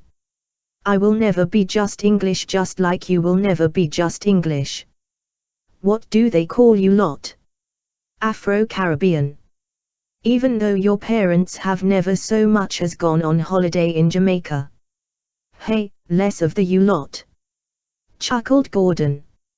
"And you less of the insulting name-calling. All right, chill your beans.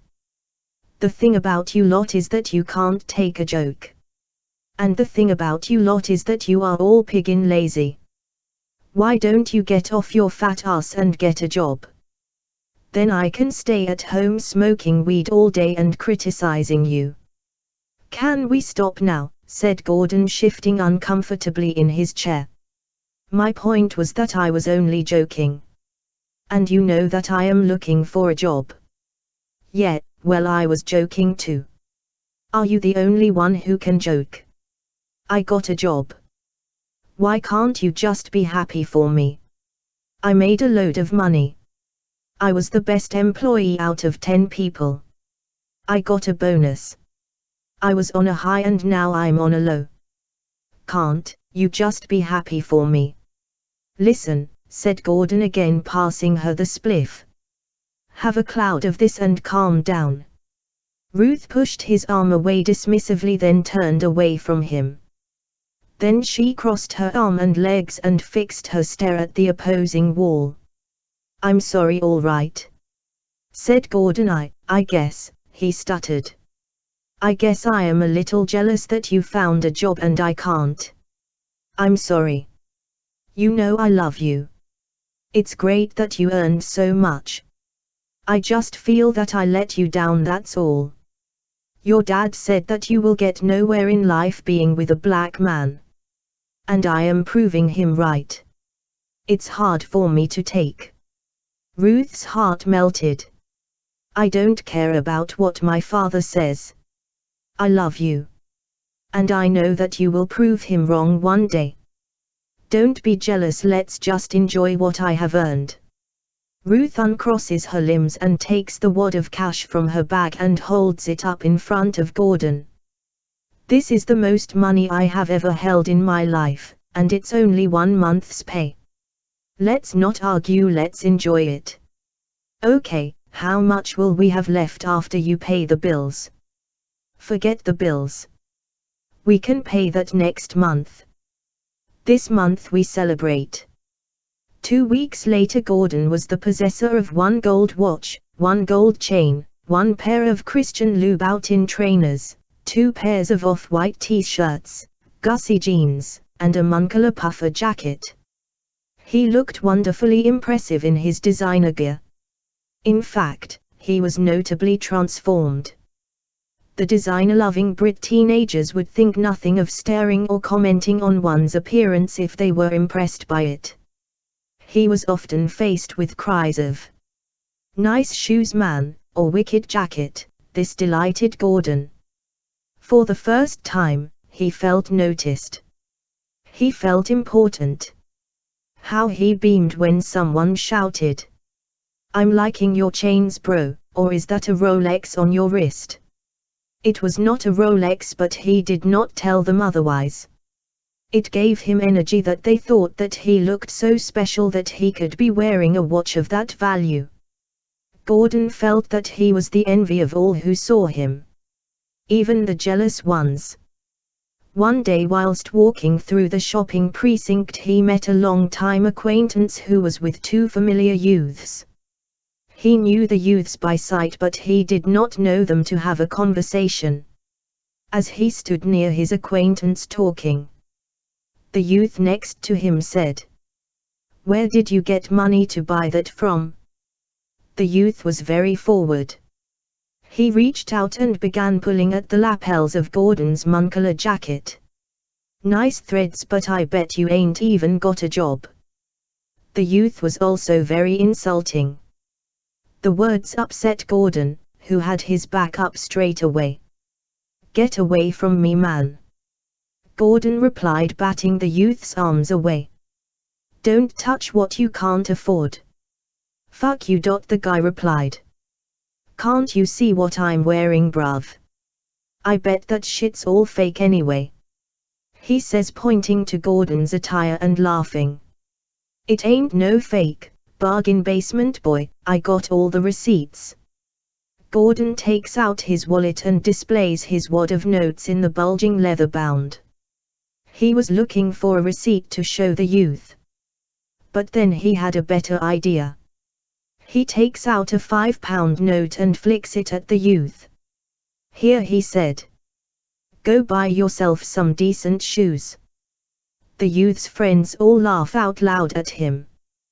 They ribbed him terribly about being shamed in this way and about being called bargain basement boy.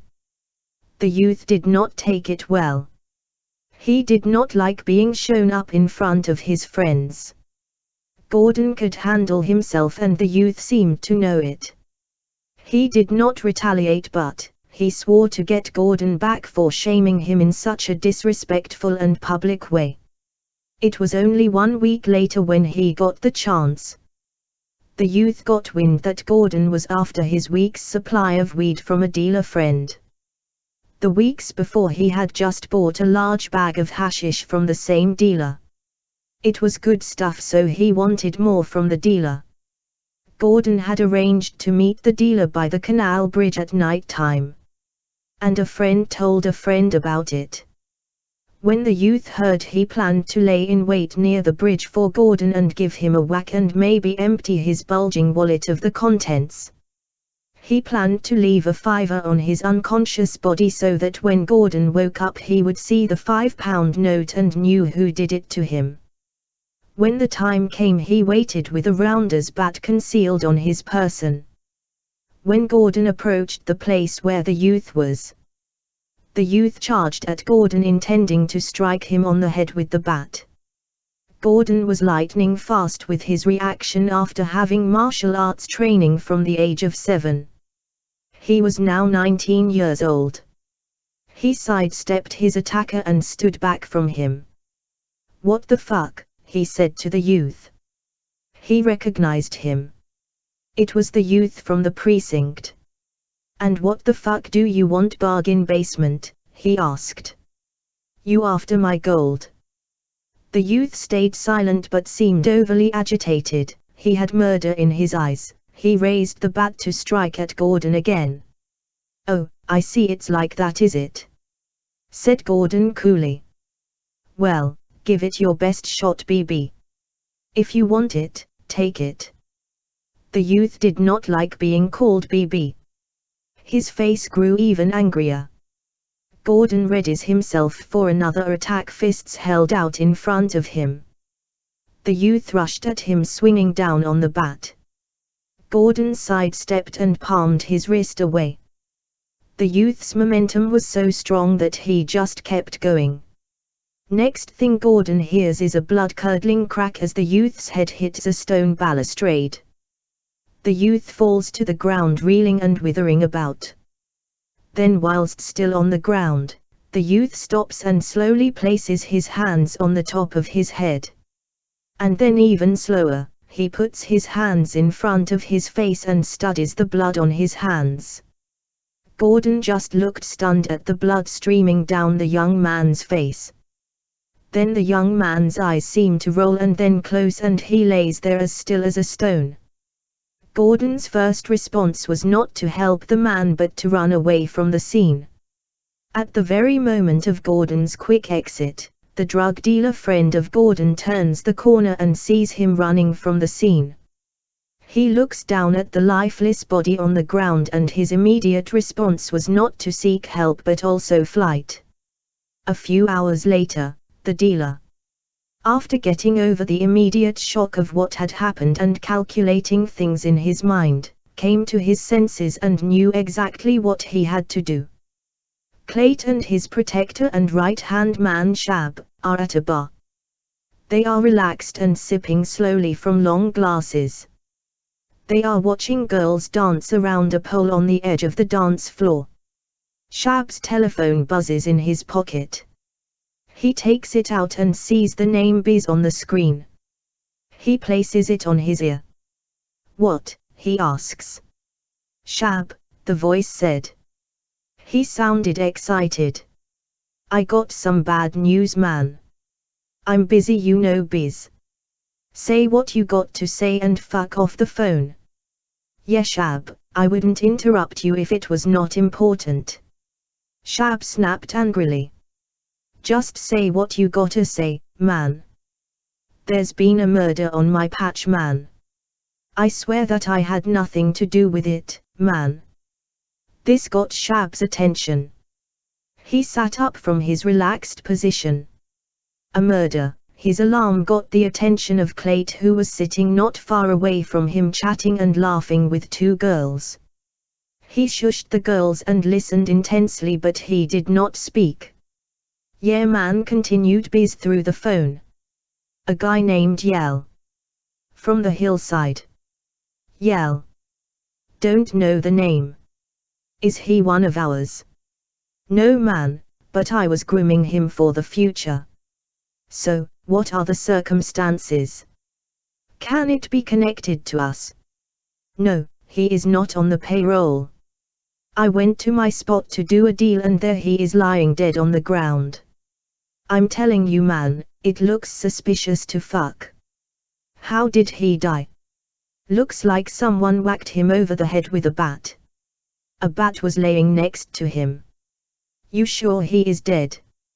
As a dodo. Did you see anyone hanging around? No, not a soul man I swear. Did anyone see you? No man. Okay, keep low. The cops know that's your patch. I don't want you getting involved if you can help it. Don't fuck up, keep your phone by you at all times. Shab hangs up his phone and turns to Clayt. We got trouble on Biz's spot.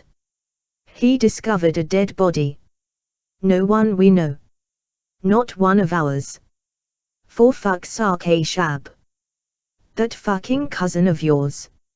I told you never to employ members of your family. It's harder to punish them when they fuck up. Shit. How did he die? Somebody clayed him over the head with a bat. Just like the old days, said Clayt, laughing at the memory of how he acquired his street name.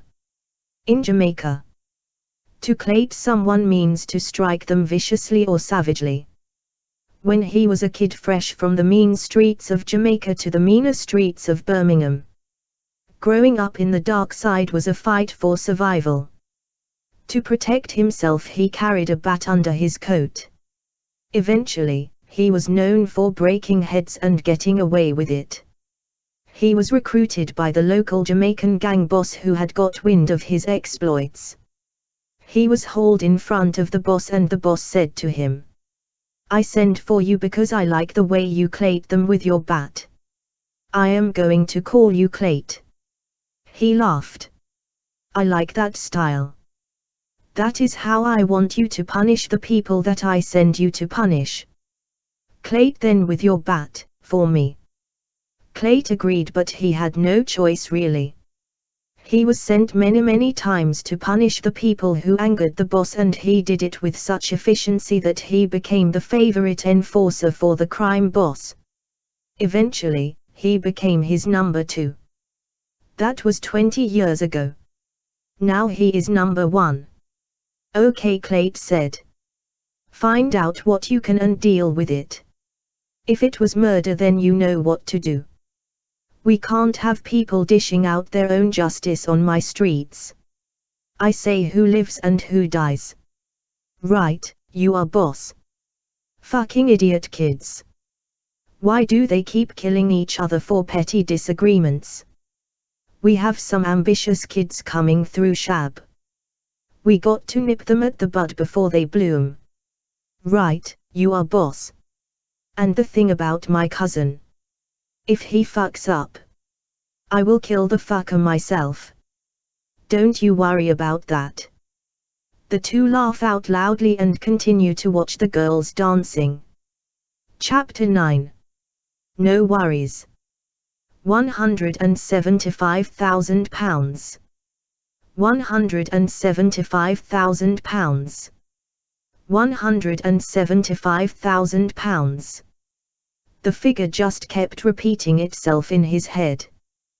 £175,000. For 2 weeks Mike stood staring at the check every day and repeating the words that were written onto it. But he was not only looking at the check in bewilderment, he was past that stage now. He has had 2 weeks to get over the bewilderment stage. No. For 2 weeks he was dumbfounded as to what to do with the money, or rather how to spend it safely. Firstly, how could he place such a large amount into his bank account? His account had been emptied for years, and it would cause suspicion if it was just increased with £175,000 and again at the end of every month. Secondly, he could not possibly spend this kind of money in his disposition. Everyone knows that he was a failure in everything that he did. Everyone knew it, even the police. If he bought a car, the local police would stop him because they would think it funny. And when he proves to them that he owned the car, they would naturally wonder where he got the money. It would be investigated.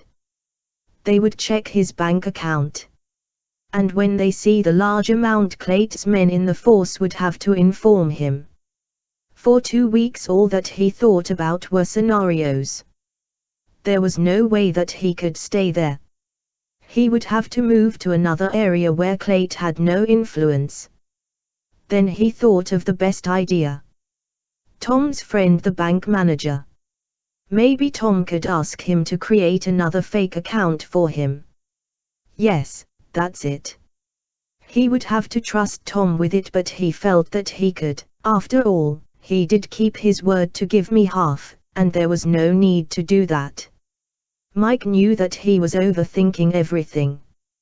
But he could not help it. That's how he was, he covered all angles. Meticulous in detail sometimes when there was no need to be.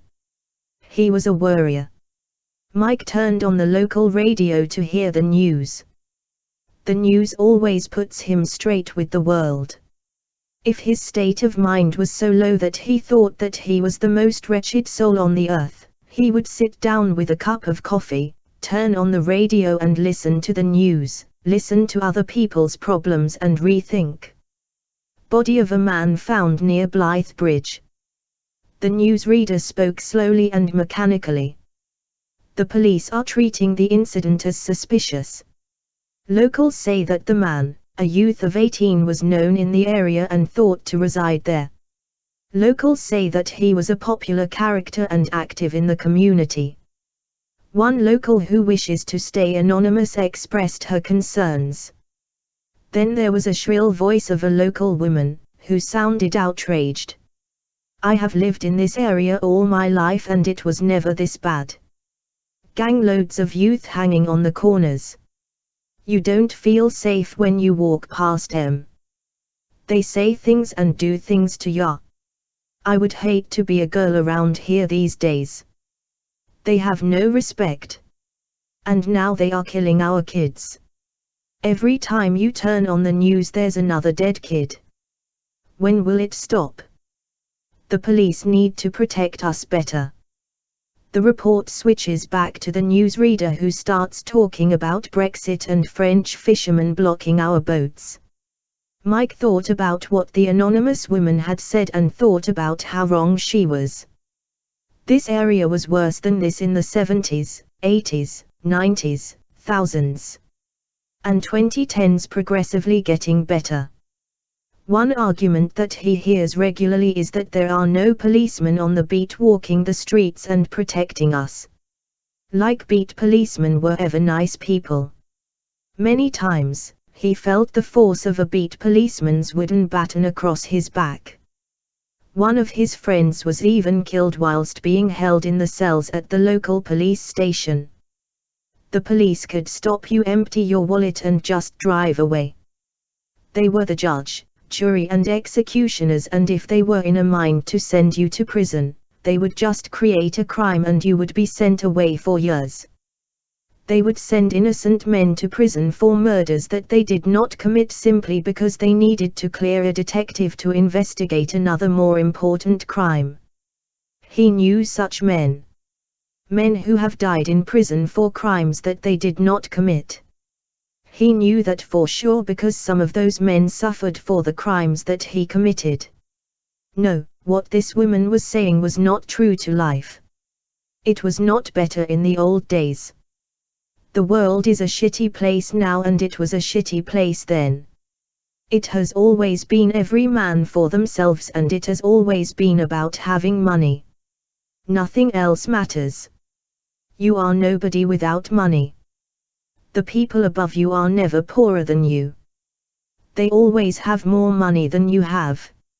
Name me a poor MP or a politician who gets to power with a broke bank account.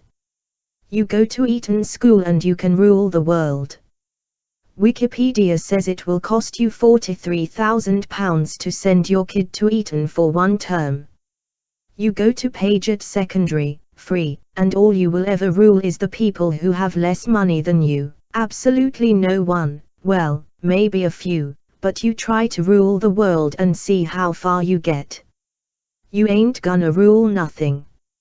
It does not matter how intelligent you are.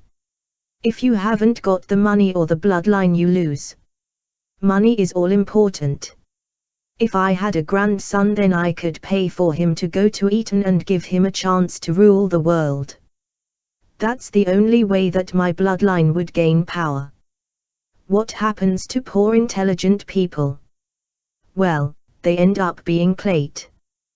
The guy is super intelligent but had the misfortune of being born poor and, more importantly, black. A poor black man with a brain who cannot sing or dance, box or play football instinctively turns to crime, if he wants to be rich. There is no other way. I look to Google and see that if you type in rich, black, English people, it struggles to come up with a list of non-TV personalities. Actors, footballers, boxers, the usual suspects. But what about the entrepreneur, the intelligent pioneers, the business leaders? Well, there are a few, but in a country of 60 billion people, a few is pathetic. And that's why I can appreciate the clates of the world. The people who try to make money.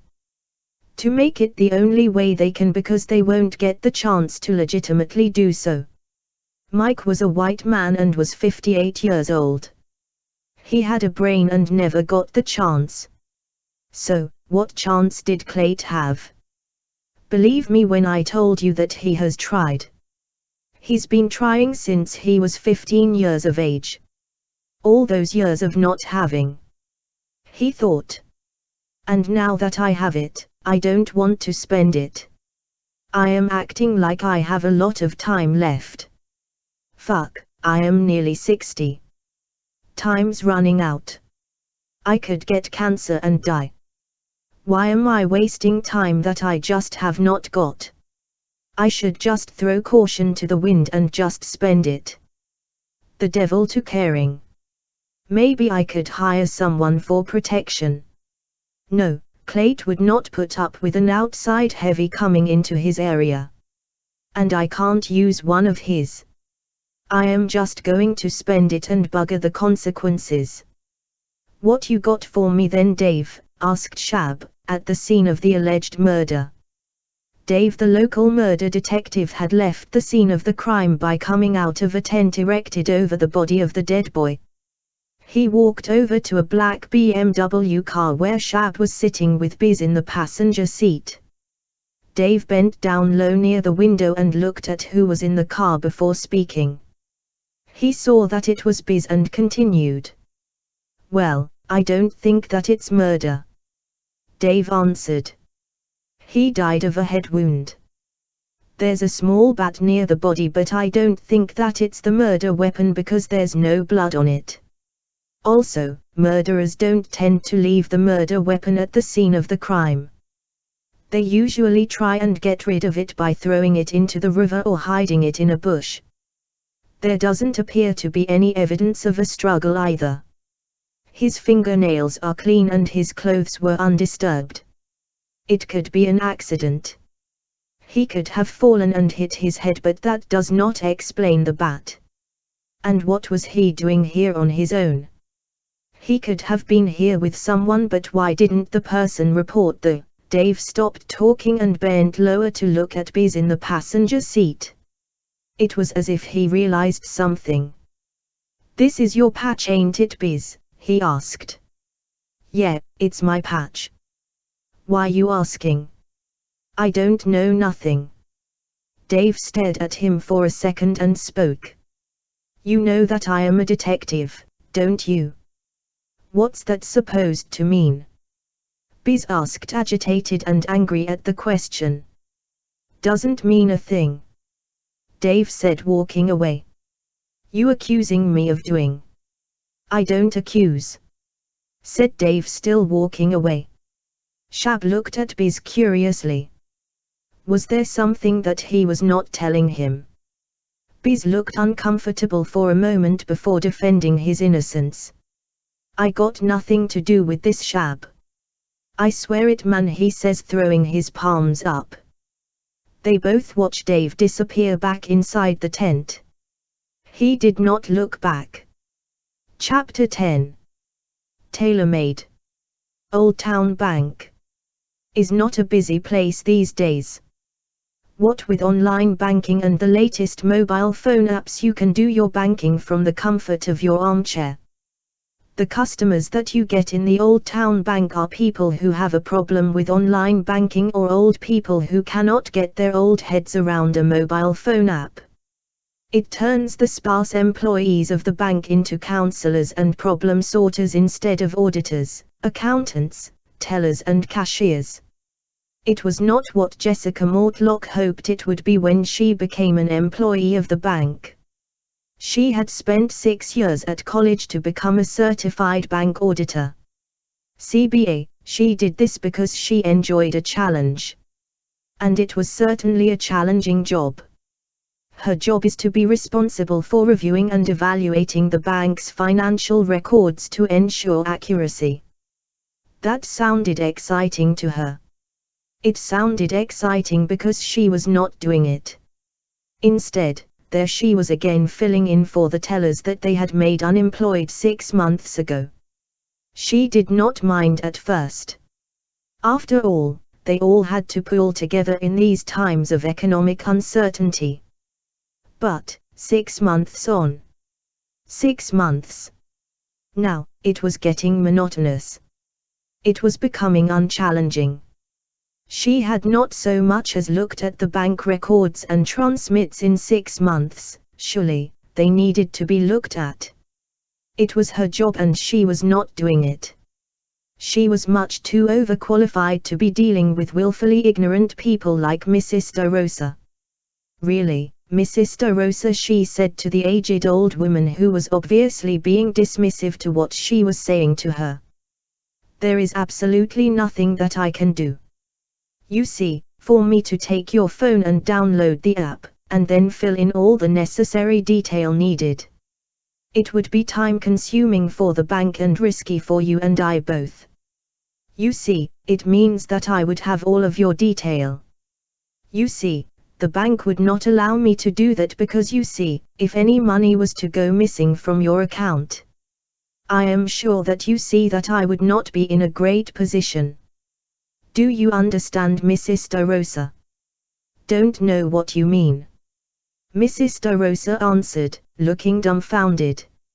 I got problems with my hearing. I don't know anything about apps. What is apps? I'm an old woman living on my own. I can't do a mobile phone. And I got no one to do it for me. Have you got a relation that can set it up for you, Mrs. DeRosa? My husband died 15 years ago. He would have done it for me. Very clever my Clive was. Oh, I miss him. He was a rogue, you know. The women loved him. You couldn't help it. He was. Mrs. DeRosa Jess interrupted. Is there anyone else who could do this for you? A neighbor perhaps? What? Old Deirdre. Mrs. DeRosa declared. She's as daft as a brush, that one. Got dementia, you know. Bless her. She'll be dead soon. I'm surprised that she ain't dead yet. What about children, Mrs. DeRosa? Have you got children? Children? Asked the lady, looking thoughtful. Yes, children, Mrs. DeRosa. I got 7. And all of them are no good. Wouldn't trust 'em with my money. As far as I can throw 'em. None of 'em any good. This conversation with Mrs. DeRosa went on for some time. When it was finally over, Jess felt a headache coming. The veins in her head were starting to pulsate. She asked to go for a break. The request was granted. But instead of going outside to get some air, she sat in her office instead. Her computer was not logged on because there was no need for it to be. It only contained accountant records. But as she sat there, she had a yearning to log into the bank's accounts and do her job. for old time's sake. As she scrolled through, she immediately noticed a discrepancy. There is a system that the bank work by. A bank account that was not being used was called a no-light. Tiny transactions, such as kids' bank account transactions where they deposit their pocket money, were called white light. Small everyday transactions like monthly wages have a green light. Transactions over £50,000 earn an amber light. And anything over £100,000 shows a red light. There were 5 accounts with red lights. 3 of them were from large companies and 1 was the wages of a company director. But the final one was from a bank account that had not had a transaction for 3 years, and before that it only had 0 light. Such transactions had to be reported to the bank manager. Jess rushes excitedly to the printer and tears off a piece of overhanging paper. A red light worth investigating. I didn't get one of those in the 18 months that I have been employed here. If this won't get me my job back, nothing will. She races from the office and knocks at the door of the manager. The name on the door says Ronald Muse. It was not Mike's first ever car, but it was his first brand new car. He bought it for cash 5 hours ago and had the change from the £30,000 that he withdrew from the bank stuffed in his pockets and the glove compartment of the car. He sat behind the wheel, a proud man. A Ford Focus, bought for cash, he thought. Nice, but not too flashy. It's white, no one will notice it. It won't bring any attention to me. I am not going to regret buying it. It's not flashy, but it feels so good. It belongs to me. It feels like he is driving a Rolls-Royce as Mike pulls up his new motor outside Donovan's Bespoke Tailoring. Nothing says more about a man than a finely tailored suit. Nothing makes you feel like you are successful as a good suit. He had one made once when was 25 years old. He remembered how it made him feel. He wanted to feel like that again. It was the same tailor. He wondered if the tailor would remember him.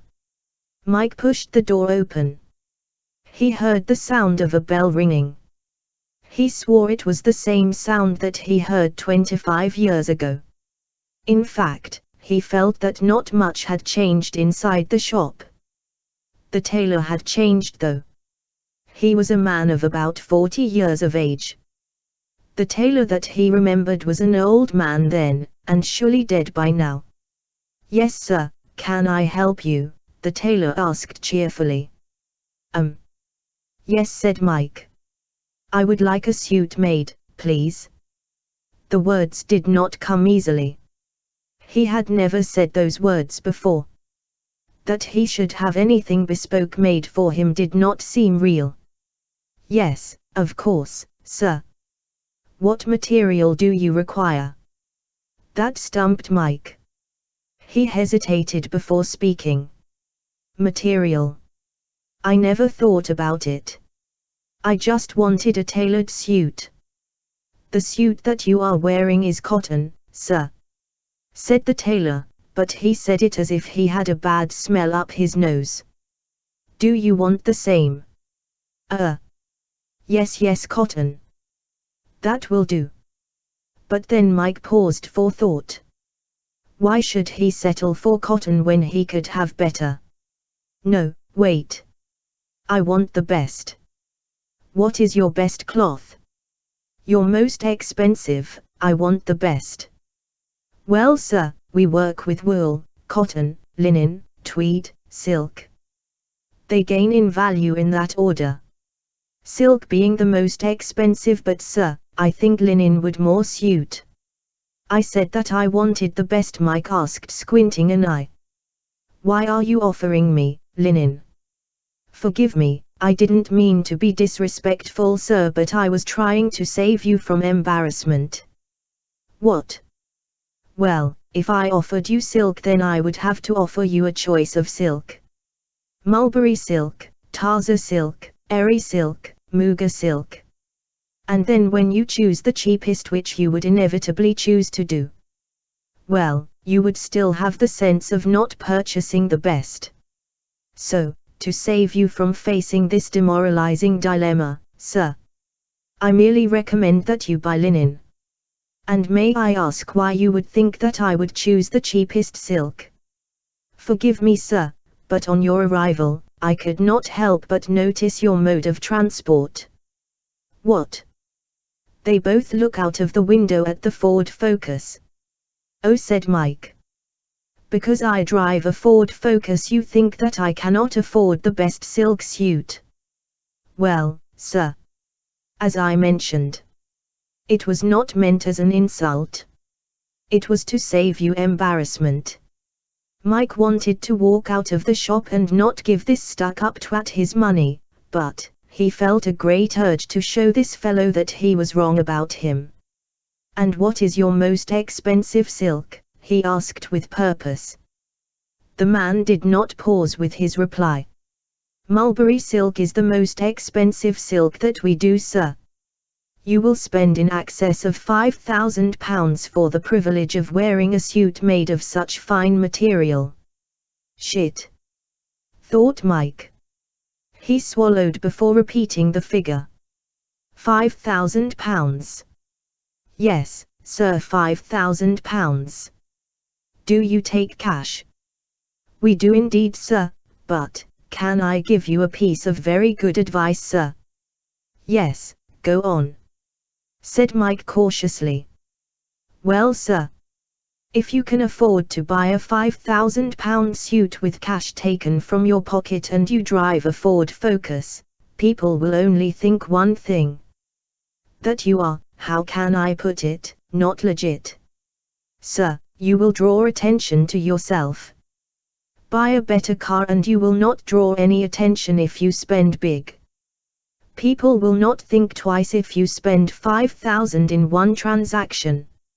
If you are going to live big, sir, then live big. Mike was stunned. He did not expect the tailor to come out with such a comment. He stood just frozen in a transfixed stare at the man as he wrote the receipt. Mike did not leave the tailor as a clear-minded purchaser of a finely tailored suit. He left feeling that the proprietor had used the fact that he was driving a Ford Focus to shame him into spending $5,000 on a suit. The man was not the least bit surprised to receive such a large amount of money in cash. When he counted it out onto the counter, he was licking his lips. Mike felt that he got played.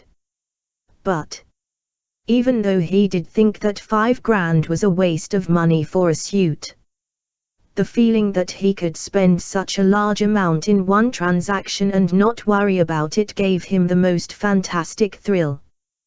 Was this how the other half lived?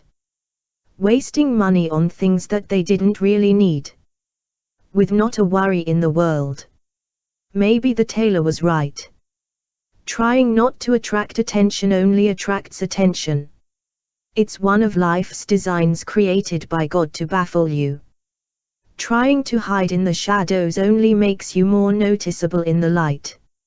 Maybe I should buy a better car. Lobster, Mike thought. I have never eaten a lobster. I could never afford to eat one of those little buggers. My God. There are lots of foods that I haven't tried yet. Caviar, what does that shit taste like? Maybe that's how I need to progress. Instead of wasting my time worrying about the consequences of what I am doing, I should be enjoying it while I still have it, before it's taken away from me. I need to do everything that I haven't done yet. Eat the best foods, wear the best clothes, visit the best places. Have a damn good time, experience everything. And when I am laying on my deathbed, I can say that I have done it all, so, go on and take me on to hell. Surf's Up a seafood restaurant. Good evening, sir, said the waiter. Have you made a reservation? Yes.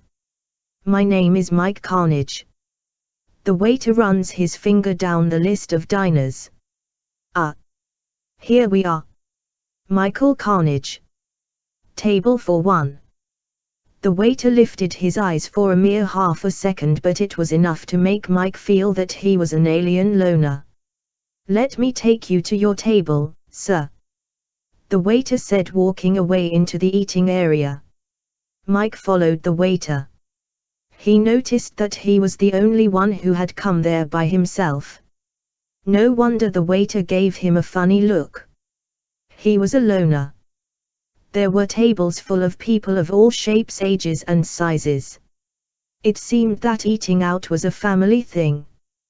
The waiter showed him his table, and when he sat down presented him with a menu and walked away. A young white girl tottered up to him. She was wearing a hat with a lobster and a shark in mortal combat. "Can I take your drink order, sir?" she asked with a cheery tone in her voice. "Ah. Yes. Can I just have a lager, please?" The girl scribbled on a bit of paper and tottered off. Mike looked around him and saw there were a few people near him looking at him. He must have looked an odd sight sitting there all by himself. Most of the people looking turned away when they made eye contact, but there was a little black girl who was staring right at him. The girl looked about 10 years old, but it still unnerved Mike. The girl made him feel like he was not meant to be there. And one look at the menu showed him that maybe he was not meant to be. Surf and turf burger, £29.99. 30 quid for a burger. Christ. Oysters in a sauce. £65. Lobster grilled base with truffles, £90. By the saints. Under normal circumstances, I would be making my way to the exit by now. Are you ready to make your order, sir? Mike looked up from the menu. A waitress was standing by his table. She was holding an electronic notepad.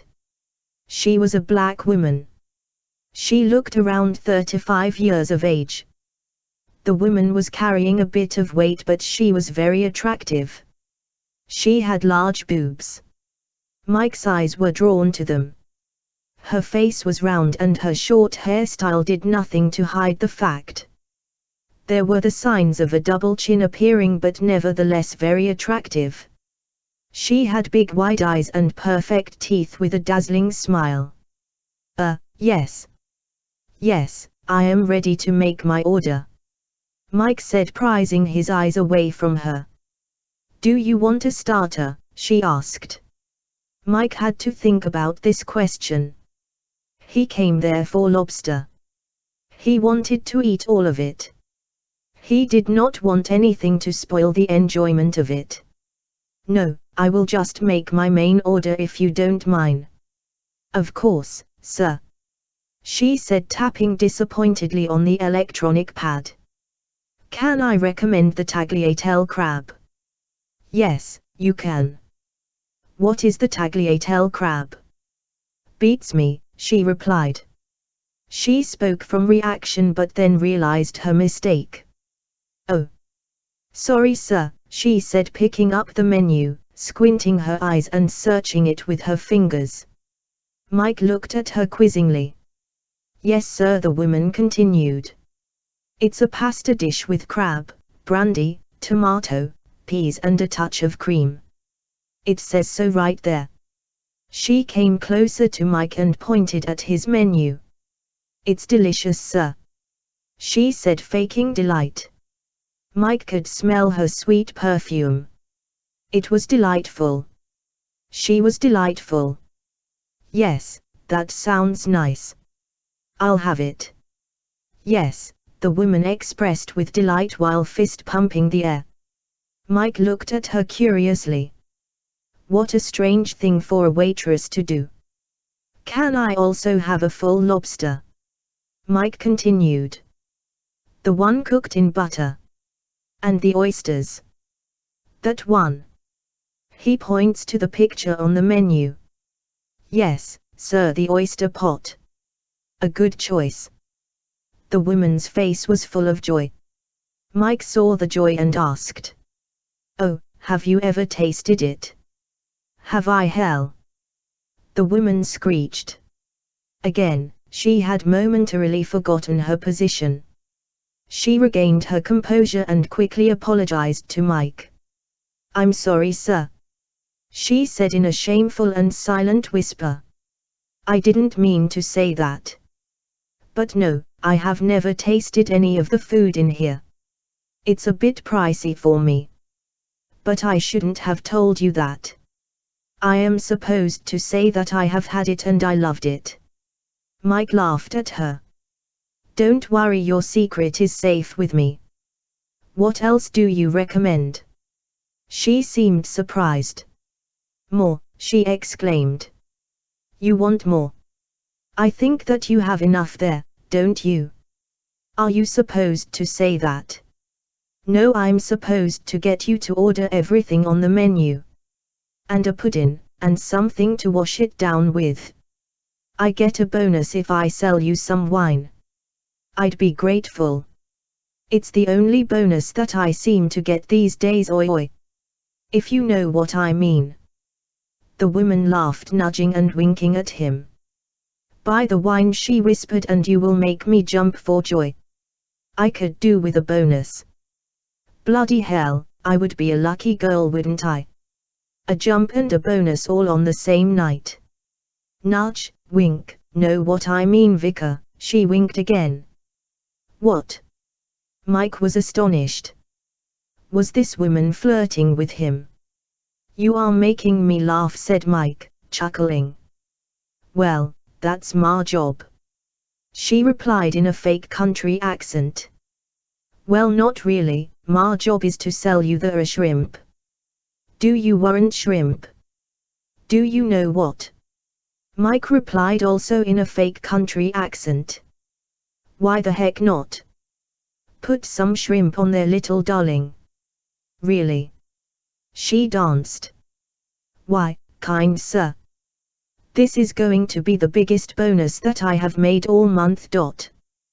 Glad to be of service," said Mike, reverting back to his natural accent. "You make me smile.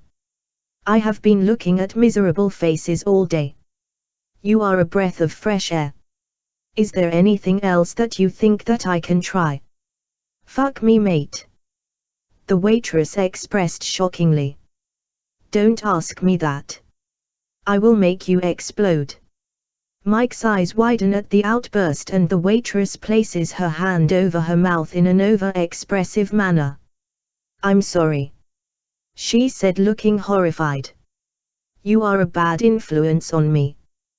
The things that come out of my mouth when I am near you. It's shocking." Mike laughed. "Oh, you would be surprised at what I can make come into your mouth." There was a moment of silence that seemed to last an eternity. Mike was momentarily traumatized. "Shit. What did I just say? Shit. Shit." The moment could have ended badly, but the waitress broke into a Barbara Windsor-type giggle. "Oh my, you are a one!" she screamed. "I'm going to order your food before we both get me in trouble." Then she totters away, still giggling. Before she disappeared behind the kitchen door, she looked back at Mike and flashed her big brown eyes. Mike was smiling now. He looked at his fellow diners and was shocked to see a few stern faces, but it did not bother him now. Some were whispering, turning away and covering their lips with their hands. Had they heard the tone of the conversation between him and the waitress? He hoped not. He did not want the waitress to lose her job. The little black girl was staring at him intensely now. She was still unsmiling. How very rude the girl was. He should go over to the table and tell her parents to make her stop staring. Should they not have taught the girl that it was rude to stare? Mike squinted his eyes at her, hoping to scare her, but the girl squinted her eyes back at him. They spent some time battling each other in this way until his food order was ready. It took 4 waiters to carry his food to the table. Everyone in the room stopped whatever they were doing to watch the procession. It looked lavish with generous portions. It was soon realized that his table was not going to hold all that he had ordered. So, another table was bought and placed beside the other, and the rest of the food was placed beside him. It brought even more attention to his table. Some people gasped with astonishment. It was a banquet fit for a queen. It looked fantastic, like something that he had seen in a film once about pirates feasting. The lobster was the centerpiece. It was gigantic, well over 15 inches long, with its claws spreading to 10 inches wide.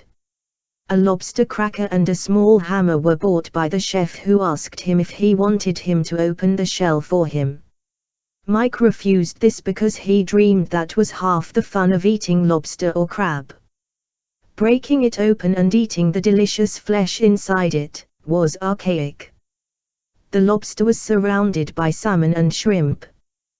The sea bass was diced and made into a pasta dish.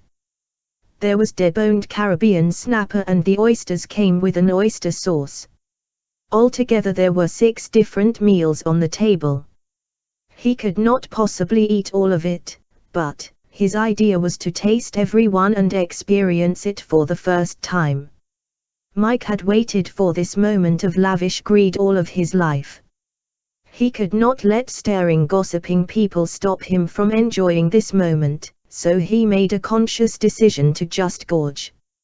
After all, he would never see these people again, so why would he care? The little girl on the opposite table was still staring at Mike. This had to stop. Mike picked up the lobster and looked the little girl in the eye. He tore into the claw, gnawing his teeth while he twisted it away from the body of the beast.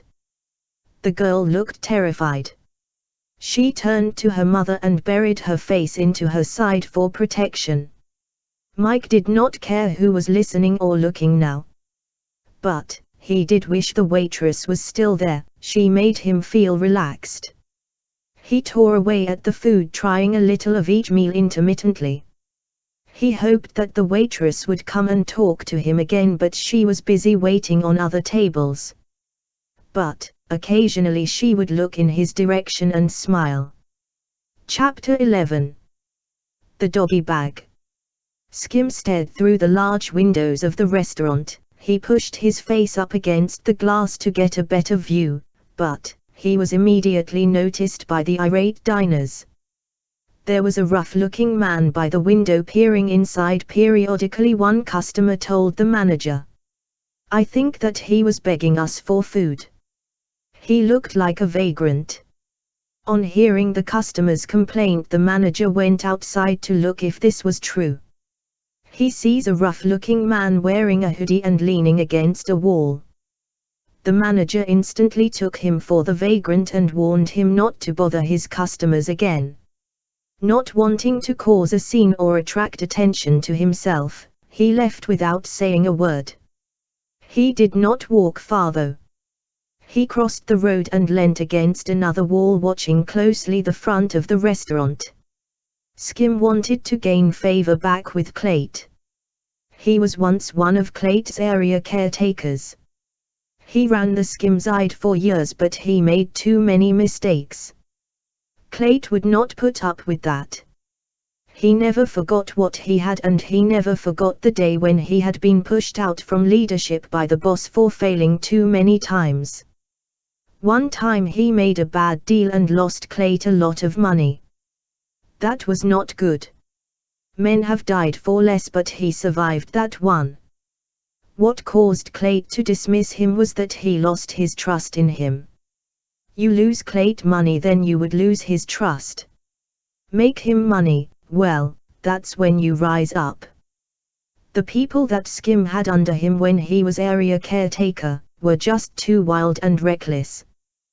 They did not care who they stole from or who they attacked.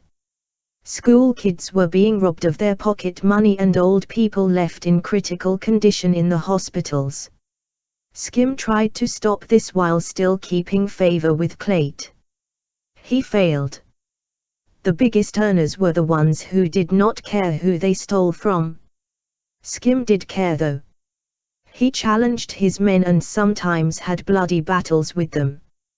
His own men. Clayt lost money but Skim lost order. He had to go but he went owing Clayt. Now the streets he walks on, the streets that he once ruled, was out of control. No one respectable wanted to settle in the area. Worse people were coming there every day. Skim hated it. It was all happening on his former patch Skimside. Skim was the master of this area and he loved it, he even named himself after the area. He knew where he went wrong. He was too caught up making money for Clayt that he just let his men run wild. He did not care what they did as long as they delivered their share of the winnings. And then he looked and saw what they were doing. It made him sick. It also drew a lot of unwanted heat. Outside forces were asking awkward questions. Skim had to stop his men or be shut down. But the trouble with stopping men who had the freedom to do what they liked was not an easy task. When they were told to stop, they ignored the order. Skim lost control. One of his men even tried to take him out. The would-be assassin failed only because he asked for help from a man loyal to Clayt. It got back to Clayt and Clayt saved him. But Clayt knew that he lost control.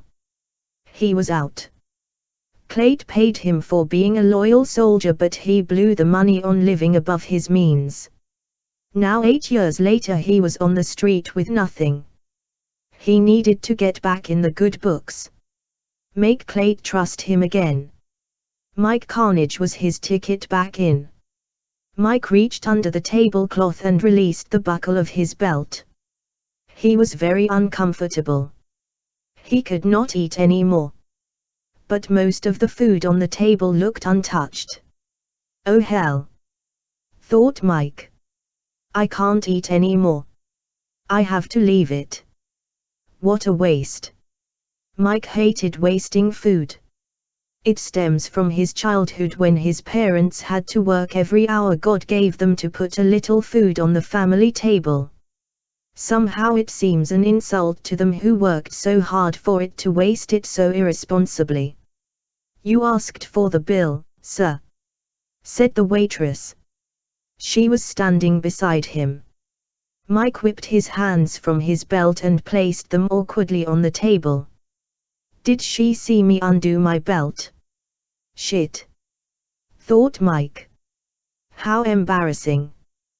What must she think my hands were doing down there? It was 1 hour since she last spoke to him. Yes. Yes, I did, said Mike sheepishly. He was a little surprised to see her standing beside him but glad. Thank you. It's a big one and you hardly ate anything. Eyes bigger than your belly, she asked as if I was a naughty child. No, I ordered all of this so that you could earn a big bonus, I quipped. It was obvious that she did not forget our conversation earlier because she said, "You keep going on about your big bonus." She giggled. Mike laughed with her. Then she became serious. Seriously. I do appreciate it. It's such a waste though. Without thinking Mike said, "Would you like to try it?" "What?" The waitress answered, surprised at the request. "Would you like it to take home? It does seem a real waste. I didn't even try the oysters. You could maybe put it in a doggy bag and take it home." The waitress looked at the food longingly. To tell the truth, I would do it, but they are not going to let me take a customer's food home, for hygiene reasons. Well, why don't I ask for a doggy bag? You do doggy bags, right? And I will give it to you when you finish. They can't stop you doing that, can they? Yeah, if they catch me taking food from you in the car park, I think that they would frown a little on that. I will meet you someplace else then and hand it over. It can be a public place. I don't expect you to meet me down a dark alley or nothing like that. No, I would be stupid to meet you down a dark alley, wouldn't I? I mean, you haven't shut up about giving me your bonus or putting things in my mouth, all evening. She giggled again. Mike was embarrassed. You don't have to worry about anything like that. I was only teasing. She seemed to study Mike for a few seconds before speaking. The police station, she said, looking into Mike's eyes. Mike panicked. No, do I know her? Does she recognize him from some past misadventure? When did she see me at the police station? What? He stuttered. The police station car park. You can't get any safer than that. Can you? Excuse me, said Mike, refocusing. What? I will meet you at the police station car park at 11 p.m. That's when I finish. Well, I finish at 10:30 actually, but I got to get changed and get there. So 11, yeah, she waited for an answer. Why yeah? Stuttered Mike. Yes, 11. I'll be there. Yeah. Okay, that will be £212 please, thank you, sir. Yes, said Mike, staring at her in disbelief. Had he got himself a date? Can I pay in cash? He asked. Her mouth dropped open. Mike takes out a wad of cash that still had a band around it from the bank. He took from the band 5 50s and handed it to her. She looked dumbstruck at the size of the bundle of money. You can keep the change for your impeccable service, he told her. Thank you, she said, tilting her head to study him again. Then walked away mumbling, one doggy bag for the gentleman. It was 9:30 when Mike walked from the restaurant. He needed a little time to digest what he had eaten. He was uncomfortable as he walked. But he was on a high as he walked back to his car. He was feeling remarkably happy. His car was parked in a free car park near the shops. He was not feeling happy because he had tasted lobster for the first time. No, he was feeling happy because he had a date. As he drove his new Focus out of the car park, an old rusty green Fiat Panda follows him. The battered old car is driven by Skim, who stays close behind him. Interestingly to Skim, Mike does not go home. He parks up near the police station in the visitors' car park. The visitors' car park was in front of a wall which separated it from the main police car park. What is he doing by the police station? He must be up to no good. Why would you want to hang about near the pigsty? I bet he is some sort of grass. Those were Skim's immediate thoughts. Skim parked his car in the opposite car park that belonged to a supermarket. As he watched through the darkness, he had a clear and unobstructed view of Mike's car. The car park was well lit by 3 large spotlights. Mike did not leave the car, he was just sitting there. What's he waiting for? Thought Skim, as he takes his phone from the cuff holder and checks it for the battery life. It was dark, but whatever Mike was up to, he was going to get it on video.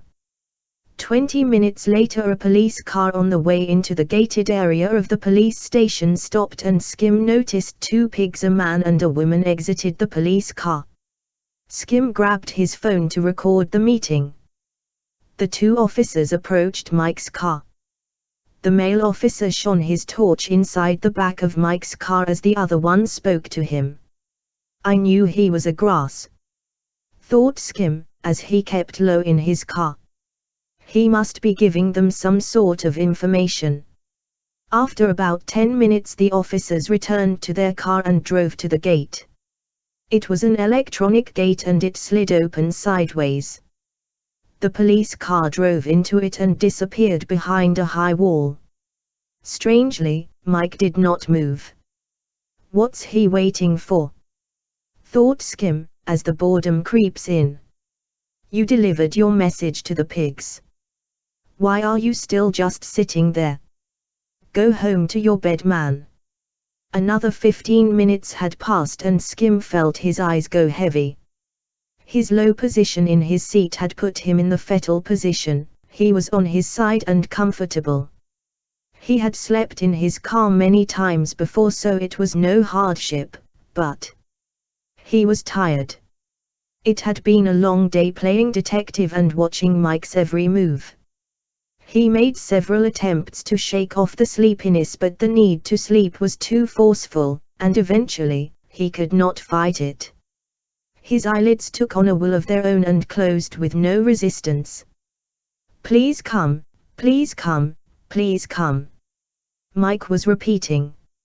No, praying that the waitress did not stand him up.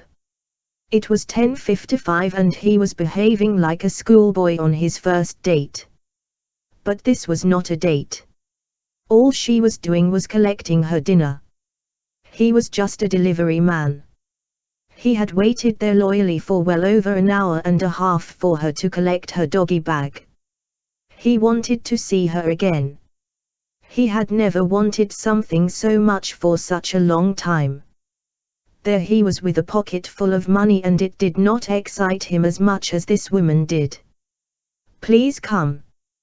Please come. He repeated under his breath. Just then a tiny white Kia Picanto turns into the car park. It pulls up next to Mike's car. It was her, and she was early. She was smiling and waving and she was 4 minutes early. Mike did not know what to do. Should he stay in the car or should he walk to meet her? It was not an easy decision to make. If he gets out and hands her the food, then she would just take the food and drive away. After all, that is what she came for. She might not even stay for a minute, but if he sits and waits for her to get out of her car and come to his, it may seem rude and ungentlemanly. She might think that I am trying to lure her into my car. Or, should he waylay her? Wait until she gets out of the car and then he gets out too at the same time. They would meet in the middle. That way he can get a chance to have a conversation with her face to face. Yes, that's what I will do. She was already unbuckled and opening the door of her car and she was still smiling. It was a big happy smile. She looked happy to see him. It made him relax. Mike opens his door and walks around the car to meet her. Hello, Mike. She giggled. Or do you like to be called Michael? The question stunned Mike because he was not expecting it. How did she know his name? Ah. Mike is fine. He stuttered. Then she stunned Mike again by wrapping her arms around him and giving him a gentle hug. Well, I like to be called Christine, she said after releasing him. If you shorten it, I transform into a man. What? Chris. If you call me Chris, people will think that I am a man. I doubt that very much. You are beautiful. Shit, did I just say that out loud? Thought Mike. Normally Mike would never speak so openly to a woman. He surprised himself. That was one of his faults. He knew it because that is what women kept on telling him in the past. He had many failed relationships. And they nearly all ended with these words. You keep things in. You don't tell people what you think. You leave them guessing. It's no use just loving a woman, Mike. She needs to be told occasionally that you love her. And now here he was coming out with these corny one-liners. Christine was infectious. She giggled. You're a charmer, you are. I can see that I am going to have problems with you. Hey, laughed Mike. You're the one giving me problems. I nearly got arrested sitting here waiting for you. 2 officers came to my car and asked me why I was lingering about in a police car park. Did they? She laughed, loudly. What did you say to them? I told them the truth. That I was waiting for you. Well, not the total truth. I told them that I was waiting for my girlfriend. Waha. I'm your girlfriend, am I? She giggled. I had better tell my boyfriend that he has been replaced. Mike's heart sank. She had a boyfriend. She sent him rising high and now she sent him crashing down from a height. The statement broke him. The smile dropped from his face. She could see his face change and she knew it was because she mentioned her boyfriend. Have you got a girlfriend? She asked. No, said Mike. Single. I haven't found the right woman yet. 30 billion women in the world and you can't find one. I find that hard to believe. I mean, you are not bad to look at, are you? The best women are always taken. He said disappointedly. But, to tell the truth, I wasn't really looking. You weren't looking because the best women are all taken. Ha! That is a defeatist attitude. I look at you and I am sorry, but I just cannot see someone ready to accept failure. What do you mean? What I mean is, these women who are all taken. Have you ever thought that they may not have an option? That they may be stuck in a relationship that they are not happy in, and maybe they are looking for the right one to come along and rescue you away from it all. This is deep thought, Mike. She looks so sad. Is she telling me that she is not happy in her relationship? Maybe there is a chance after all. You know, said Mike. You shouldn't really reheat fish. There was a bemused pause. Then she said, what? Fishy foods. Mike continued. When you reheat them they carry bacteria like salmonella and stuff like that. Who told you that? She asked, now curious. It's a known fact. You just can't eat warmed up fish. The smile was back on her face. That is bullshit. No, it's not. Mike laughs. It's true. It's bullshit. Christine laughed. Don't forget that I work in a kitchen. Rex the chef says that it's perfectly fine as long as it is reheated properly. Okay, you got me, though I would argue the point to Rex the chef if he was here now. I guess what I am trying to do is get you to come on a date with me. What? Allow me to buy you dinner. I will buy you some fresh oysters. I know that you have a boyfriend, but you don't have to tell him. It would just be a dinner between friends. What do you say? Well, friends do eat out together sometimes, don't they? Yes. Yes, did she just say, yes, thought Mike. What? I said, yes. But only as friends. It's not a date. I'm no slag. I didn't for 1 minute think that you were a slag. Good, don't you ever go thinking it. You have my word that I would never think that.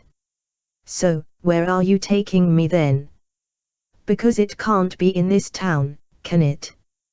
Don't want to start the gossip, do we? No, certainly not. What about Wolverhampton? We'll make a day of it. I will take you shopping. Wolverhampton. She laughed. How romantic. I can't wait. Exactly. It is the most non-romantic place on earth. It's not a date, remember. It's just friends going shopping. she purred. Give me your number then. Oh, yeah. Mike was again stunned by the request. At no stage did he think that he should have asked her for her number. Luckily, he always carried a pen but never any paper. Have you got any paper? He asked. Write it on the doggy bag. Oh. You still taking that? Bloody right I am. You got crab and lobster in there. Do I look like the kind of girl to throw good food away? I love food. That's why I'm this size. You are not a bad size. Stop it. She said, rolling her eyes. You got the date, so there's no need to keep up with the bullshit. It's not bullshit. Mike laughed. I actually like your figure. More to grab hold of. God, there I go again with the cringy one-liners. I mean, if you never had a boyfriend, of course. She smiled affectionately, then asked. Have you ever been out with a black woman before? Yes. Mike replied.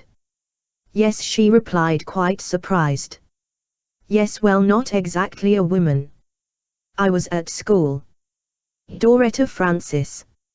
I went out with her for 3 weeks. I bought her a bag of chips. No fish, she giggled. No, my financial situation was a little different to what it is now. Do you think that she fell out with you because you didn't buy her fish? No, she fell out with me because I did not talk to her. My vocabulary was as shallow as my wallet then. They both laugh. I think that I said not 10 words to her in the whole 3 weeks. Well, you have found the gift of the gab now, that's for certain. I am not normally this talkative. You seem to bring it out of me. Yeah, well, she giggled. As long as you remember that you won't be bringing anything else out on our date. You keep calling it a date. Mike states. So I do. She replied with a cheeky grin. I am a naughty girl. They laugh out loud again and again. They both stood there in the car park talking and laughing for about 1 hour before another police officer came out of the station to tell them to move on. They said their goodbyes and both drive away with great big smiles on their faces. Chapter 12. The Contract. Ronald Muse studies his computer screen and contemplated what he should do. This was much bigger than he thought. 2 payments, one nearly 200,000 and another well over 200,000. If these payments keep coming into this bank account, it will be impossible to keep quiet about it. At least it is not one payment by one person but large payments by a relatively small amount of people. Trickle-fed accounts attract less attention than one massive one. This account seems to be attracting payments of 5,000 and 10,000 at a time. He guessed that it was some kind of investment scam. His experience told him that this kind of ventures usually fails after 5 or 6 years, with the amount accumulated in these accounts never seeing the light of day. The police cannot close an account without a court order, and by the time it takes to get one, the accounts are cleared and the money reinvested in a legal business. Then it becomes untouchable. The account is already attracting attention. Only last week he had to lie to one of his employees, telling her that the account had been investigated and found to be legitimate. Thank God that because of staff shortages she could not pursue the account. If he had not have stopped her investigating the account, it would have been over already.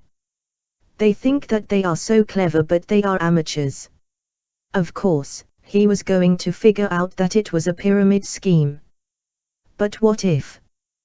What if he was waiting for such an opportunity? What if he had been planning some sort of money-making scheme of his own? What if he studied these Ponzi schemes? What if he had watched such schemes in the past with great interest and learned every legal detail and what eventually happens to the ill-gotten gain? With this kind of money building at such a fast pace, it won't last for 10 months.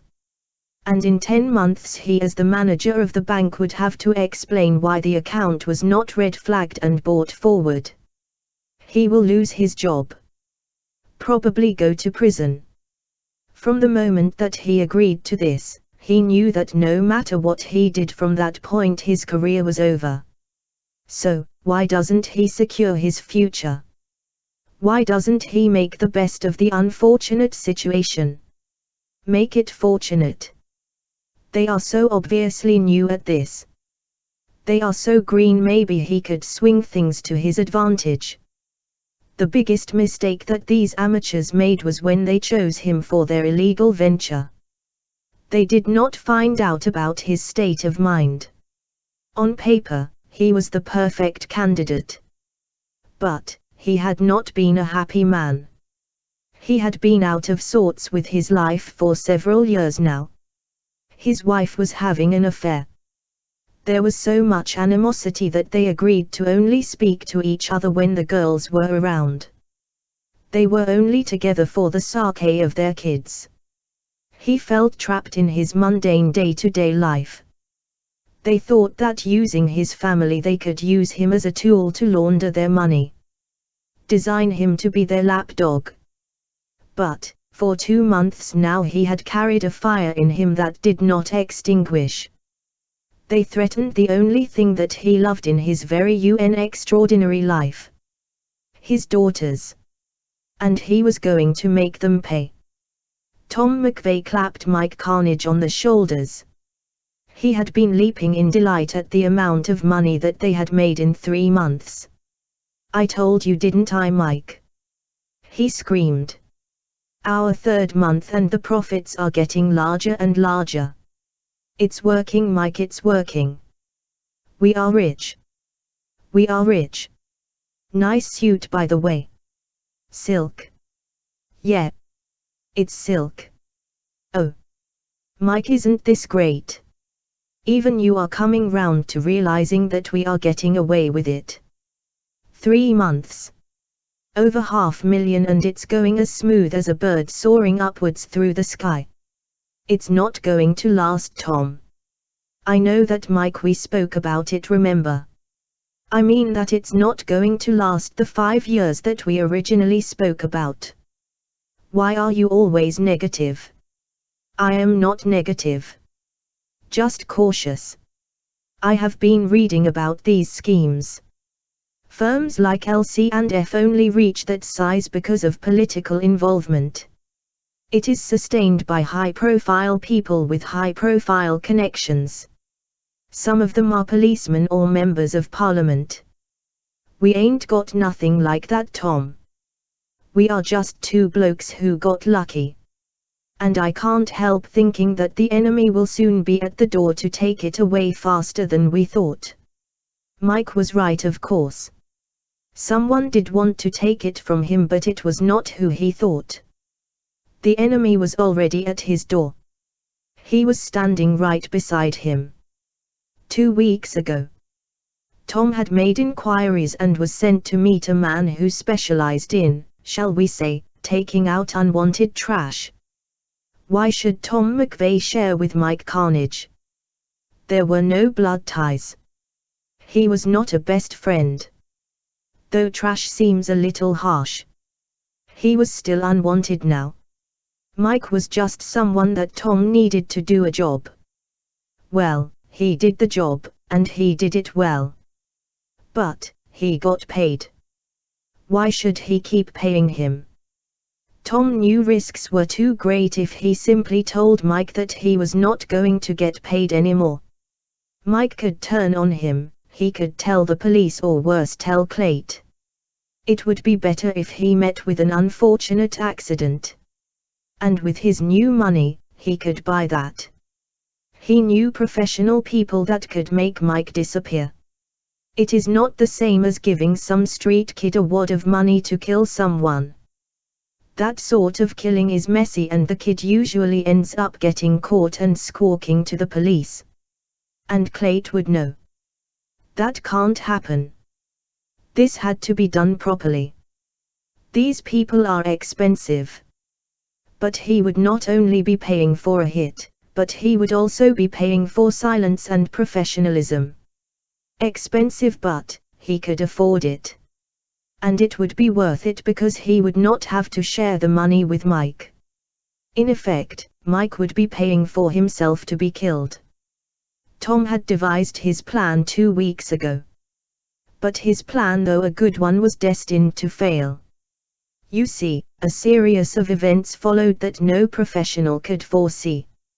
Listen, said Tom to the dark figure half hidden in the shadow of the poorly lit room. If it can be done, there has to be absolutely no comebacks. If you can't do it clean, forget it. It can be done, said the voice from the shadow. In fact, it can be done several ways. I have followed him and he makes several trips to Wolverhampton with a woman called Christine Lavelle. Does he? Answered Mike, quite surprised. What the hell is he up to in Wolverhampton? Apparently he shops. He meets her at a car park near the police station, and then they both get into his new Jaguar and they drive to Wolverhampton.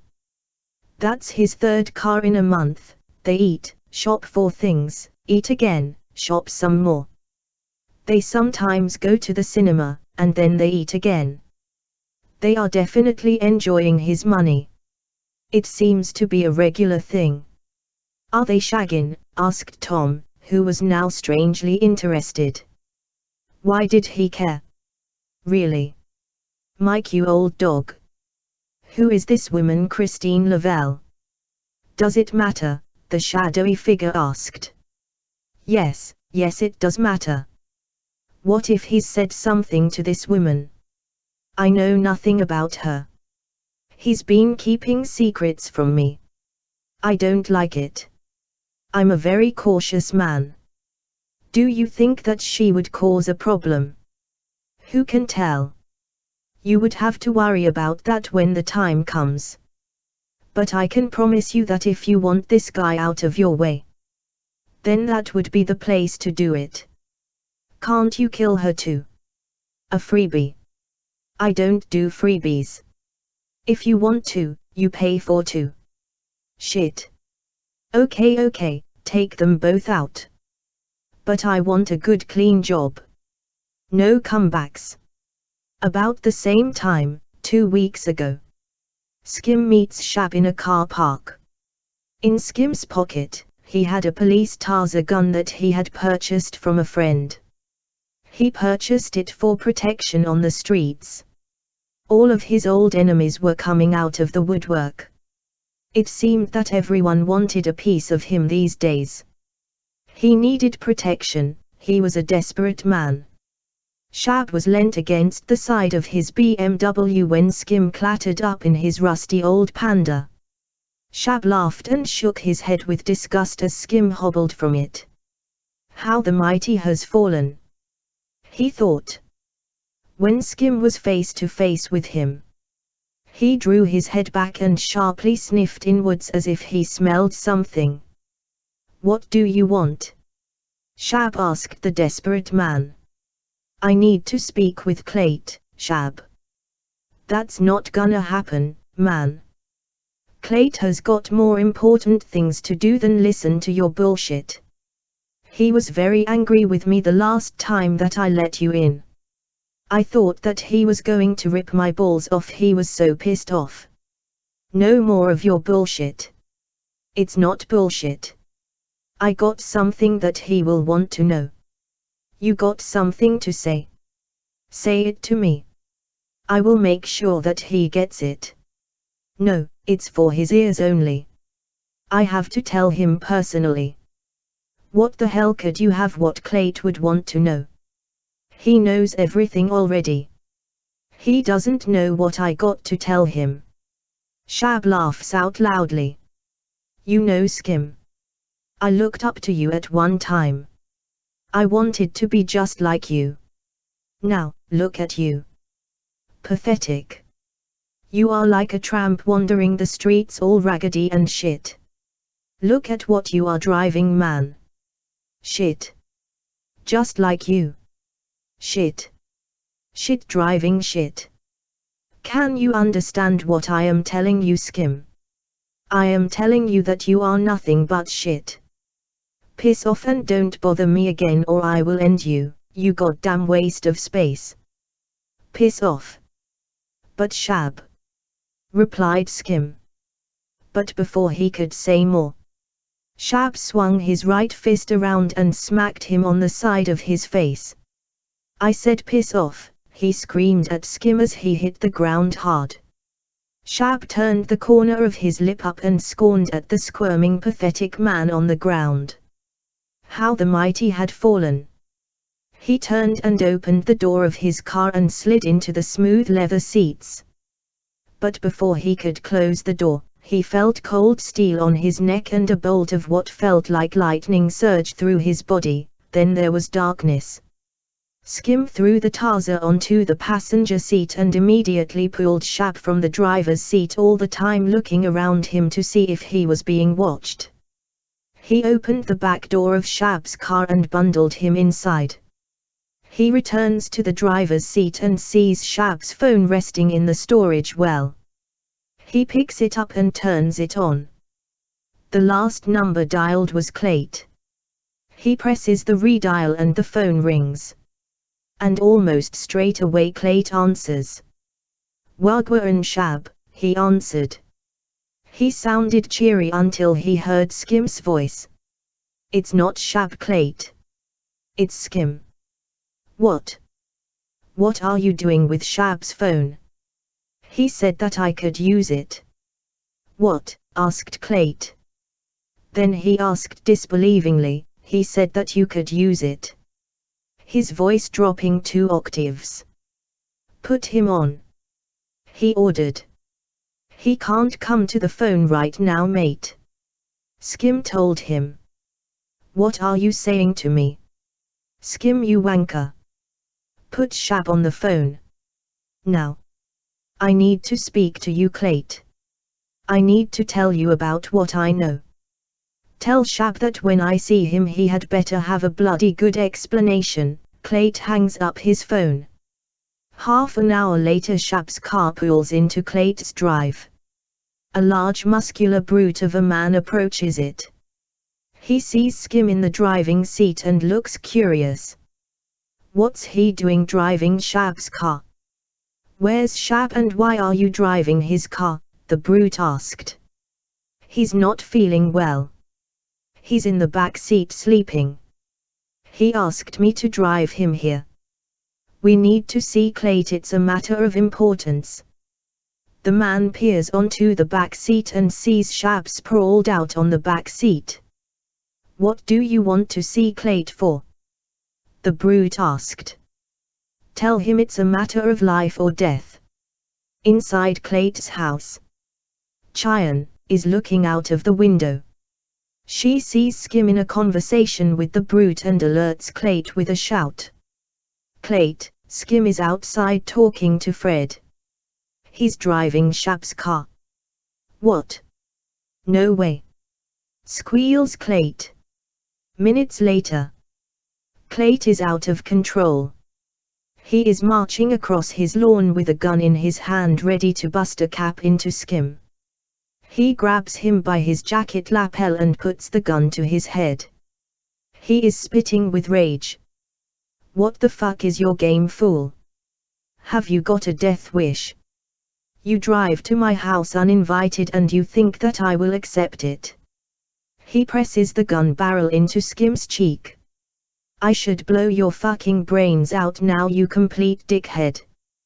Cheyenne, who was following Clayt and had now caught up with him, was telling him to put the gun away and calm the fuck down. The neighbors are watching Clayt. What are they gonna think? Please, Clayt. Please. Calm down. Put the gun away. Please, Clayt. Please. Suddenly Clayt came to his senses and looked around him. He saw the curtain from the neighboring homes twitch and flap around, trying desperately to conceal their terrified occupants. Cheyenne was now pulling Clayt away. "Get him in the garage," Clayt ordered the brute. The brute grabbed Skim and pulled him toward the house. "Careful," pleaded Skim, who had remained surprisingly cool all through the ordeal. "There's no need to be rough, I'm coming of my own free will." Chapter 13. Infatuation. Bitsani Abidi knocks on the door of Gordon Winston and Ruth Jamilai's flat. It is midday, so Ruth is at work. Biz knows Ruth is at work because he saw her leave at 8:30 this morning. He knows that Gordon is at home, alone. He knows that he is probably smoking weed. He laughs to himself. He's got her well under manners. He thinks, "I bet he takes her wages from her and buys drugs with it. What a waster. Still, it's what she deserves."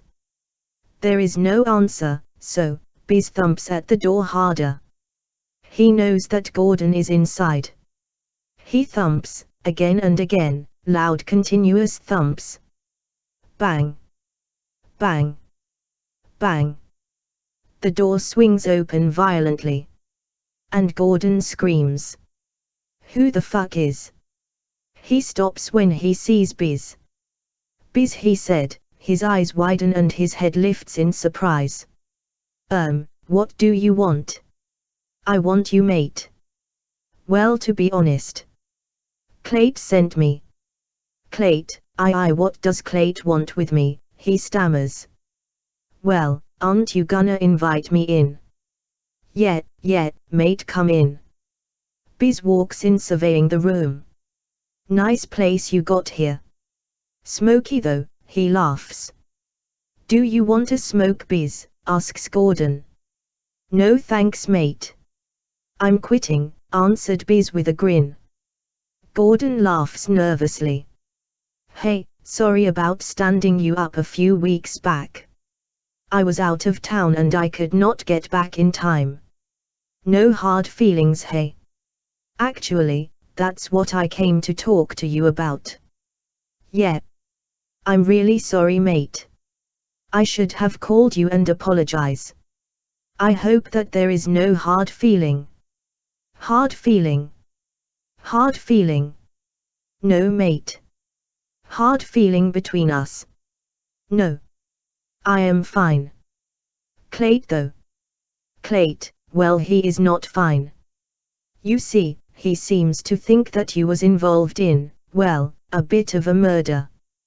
Gordon gasped and started backwards and almost lost his balance. Murder," he stuttered. "I don't know nothing about a murder." Tell him that I had nothing to do with it, tell him, please." "You seem nervous, Gord," Biz asked mischievously. "Nervous? I ain't nervous. Why should I be nervous? I ain't done nothing. You know, I believe you, Gord. I believe you. Clayt now. That's a different matter. He will take some convincing. Apparently, there are 3 witnesses to what you done. Yeah, it will take some hard work on my part to convince him otherwise. Please, Biz. You have to try. Tell him that I had nothing to do with it." "Okay, I will, but what do I get?" "What? What do I get, mate?" "For saving your life. What can you give me?" "Give you dot, I don't know. What can I give?" "What do you want me to give to you?" "Well, that's a nice watch you're wearing there, mate." "Ah. You want my watch?" Gordon rushes to take the watch off. "Sure, mate, sure. It's yours." Biz takes the watch and looks Gordon up and down. "And those chains look pretty sparky," he says without a smile. Gordon touches his chains tenderly, and then takes them off and gives them to Biz. Biz puts the watch on and stuffs the chains into his pocket. I don't know, Gord, he says, pushing his lips out in thought. I am not happy. I don't think that this is enough for getting you off with murder. I got nothing else, Biz mate. Gordon pleads. It's all I got. What about your woman? What's she got that's worth your life? No, she ain't got nothing, Biz. Keep her out of this. Please, man. Get me her jewelry, Gordon. Those Pakistani girls wear that jewelry and shit. I seen them on the telly. It's got to be worth it for me. I am putting my reputation on the line for you. Surely, your life is worth more than a few trinkets. Nah. Man. I love her. Romantic. And when you're dead, who's she going to romance then? Does she love her jewelry more than she loves you? All right. I will get it. Gordon disappears into the bedroom and returns with a small jewelry box full of gold rings, chains, brightly colored stones and sparkly diamonds. Here, he says, handing it to Biz. Take what you want and go, please. Bloody hell, is all of that real? He says, surprised at the contents of the box. I don't know. But it's going to kill her if she sees it gone. Some of it was from her mum and grandma. Biz fills his pockets with the jewelry and throws the box onto the floor. Gordon looks gutted. Biz shows his teeth in a wicked grin and walks away toward the door. He grabs the doorknob and turns it. Then he lets go and walks back to Gordon. Ruth Jamilai, he said. What? Answered Gordon. Ruth Jamilai. What about her? Pretty girl. What do you mean? Your girlfriend. She's a pretty girl. She's always been a pretty girl. Even when she was at school. I used to sit across the classroom just staring at her. I was infatuated. I asked her out, you know. She turned me down flat. I wasn't good enough for her. It broke my heart. I wasn't good enough for her. But you were, Gordon. You were good enough. You were always better than me at school, weren't you? Do you know that I was jealous of you once? You had everything that I wanted, popular, good at sports, clever, good with the girls. You always got the girls. You got the girl of my dreams, do you know that? Gordon looks at him curiously. It seemed that he was releasing a lifetime of spent-up frustration. He looked sad and dejected. Gordon almost felt sorry for him. But he wasn't finished talking. I just need you to do one more thing for me, Gordon. I want to sleep with your girl. There was a moment of stunned silence before Gordon spoke. What the fuck are you talking about, Biz? Are you having a laugh? Biz smiled and looked into a disbelieving Gordon's eyes. I'm not joking, mate. I want to sleep with your missus and I want her to agree to it. What? Biz. Stop pissing about, mate. What are you trying to do? You're not making sense. Biz just stared silently into Gordon's face as it became tormented. Hoping that it was just a sick joke and Biz was going to laugh, tell him that he was tricking him and walk away. But that didn't happen. He just stood there smirking. You can't want that. Gordon pleaded. Really, you can't want that. Ha, you're a funny guy. Biz narrowed his eyes and slowly and menacingly stepped closer to Gordon. And through gritted teeth, hissed at him. Listen carefully.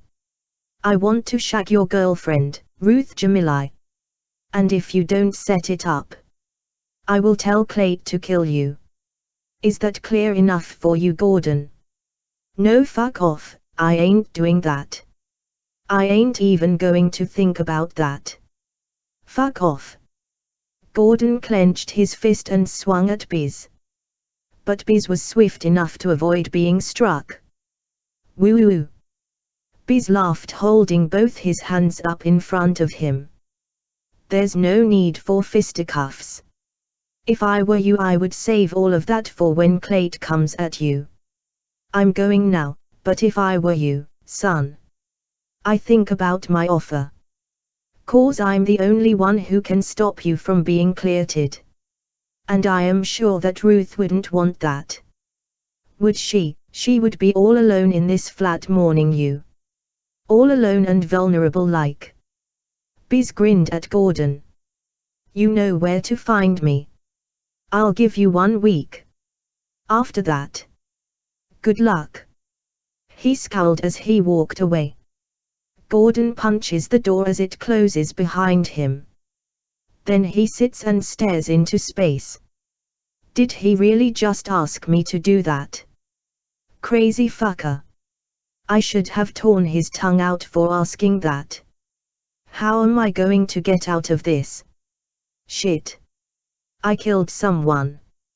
I am in deep shit. Clayt is after me and he is going to kill me. If I am dead, then what would Ruth do? What would she do without me? She loves me. I would do anything for her and she would do anything for me. Would she do that? She knows that I love her. If she did it, it would not mean anything. I would still love her. If it saves my life, then she would be doing it for a good reason. She loves me.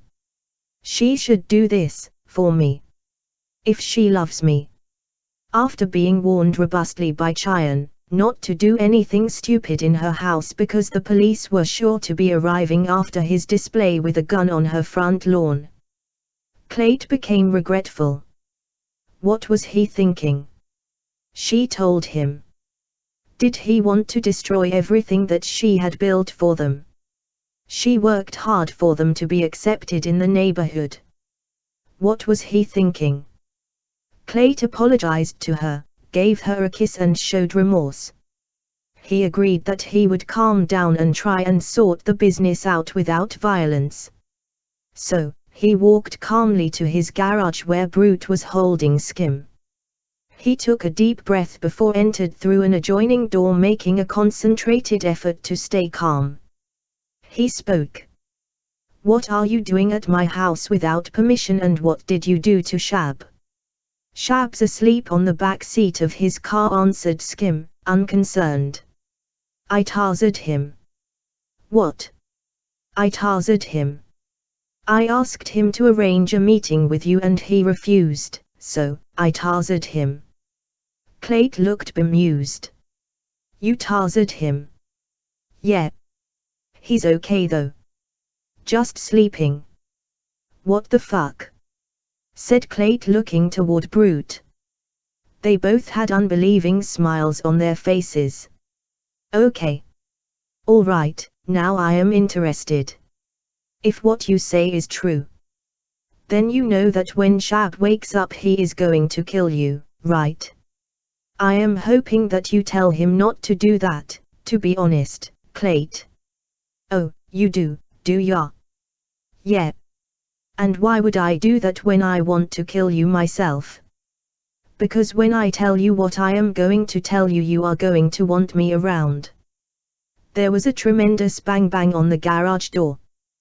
Who the fuck is that? Said Clayt, rising to open the garage door. I am sick of being interrupted today. When the door rose open, there stood Cheyenne and 2 police officers.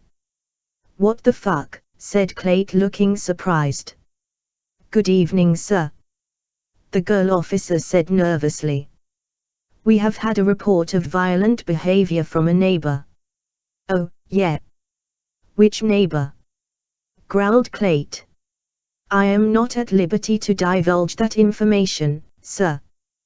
The girl said timidly. Her partner. A young man just stood there with his eyes down and not making contact with Clayt or anyone else in the garage.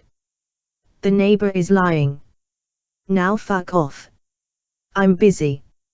Sir, you cannot speak to a police officer. I will speak to a police officer how the fuck I want to. Now fuck off my property. And don't come back unless you have a warrant. Or a SWAT team. The officers stood there open-mouthed as the door is closed in their faces. Cheyenne is heard saying in a faded voice as she takes the officers away. I'm sure it's just a vindictive neighbor, officers. We get a lot of victimization round here because we are black. There not many black people round here, you see. Fucking pigs, said Clayt dismissively. He sits down on a chair in front of where Skim was now seated, and leant forward to speak. Now, you were going to tell me why I should stop Shab from killing you. Well, answered Skim, smiling widely. If he kills me, then you will never find out about what I know about your former general and police informer Mike Carnage. What?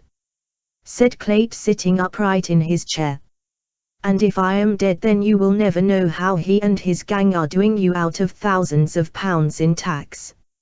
And last but not least, if I die, you would not know why I know that Tom McVeigh had gone outside your jurisdiction to bring in an outside contract killer to do away with Mike Carnage.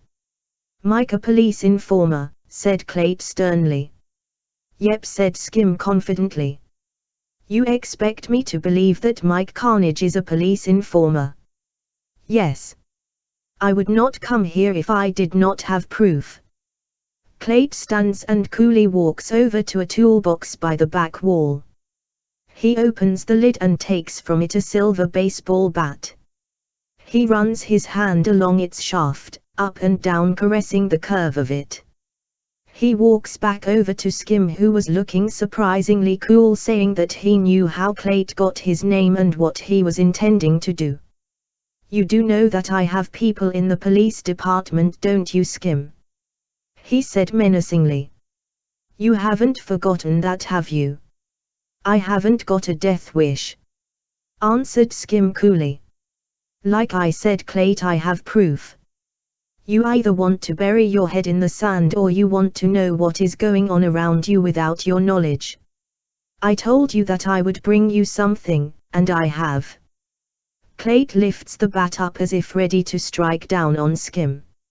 For the first time, Skim did not look so cool and confident. He was shifting uncomfortably on his chair. You could see regret starting in his eyes. He was realizing quickly that he had just walked eyes open into his executioner's house. He was going to die. Then there was another bang on the garage door. Bang, bang, bang. Who the fuck is that now? Clayt raged. He walks toward the door with the bat still raised. If this is the fucking pigs again, I swear that I am going to Clayt one of the fuckers. The door lift opened and Shab is standing there holding his head. He sees Skim in the chair and his eyes fire up with rage. You fucker, you're dead meat, he screams. And without another thought, he rushed at Skim. If he had reached Skim, he surely would have killed him. But, instead, Shab felt a blow from Clayt's bat on his back, knocking him down onto the floor. He writhed in agony from the blow. But Clayt did not look at him. He had no concern for his pain. Something else was now staring inside him. He turns away and places the bat onto a table.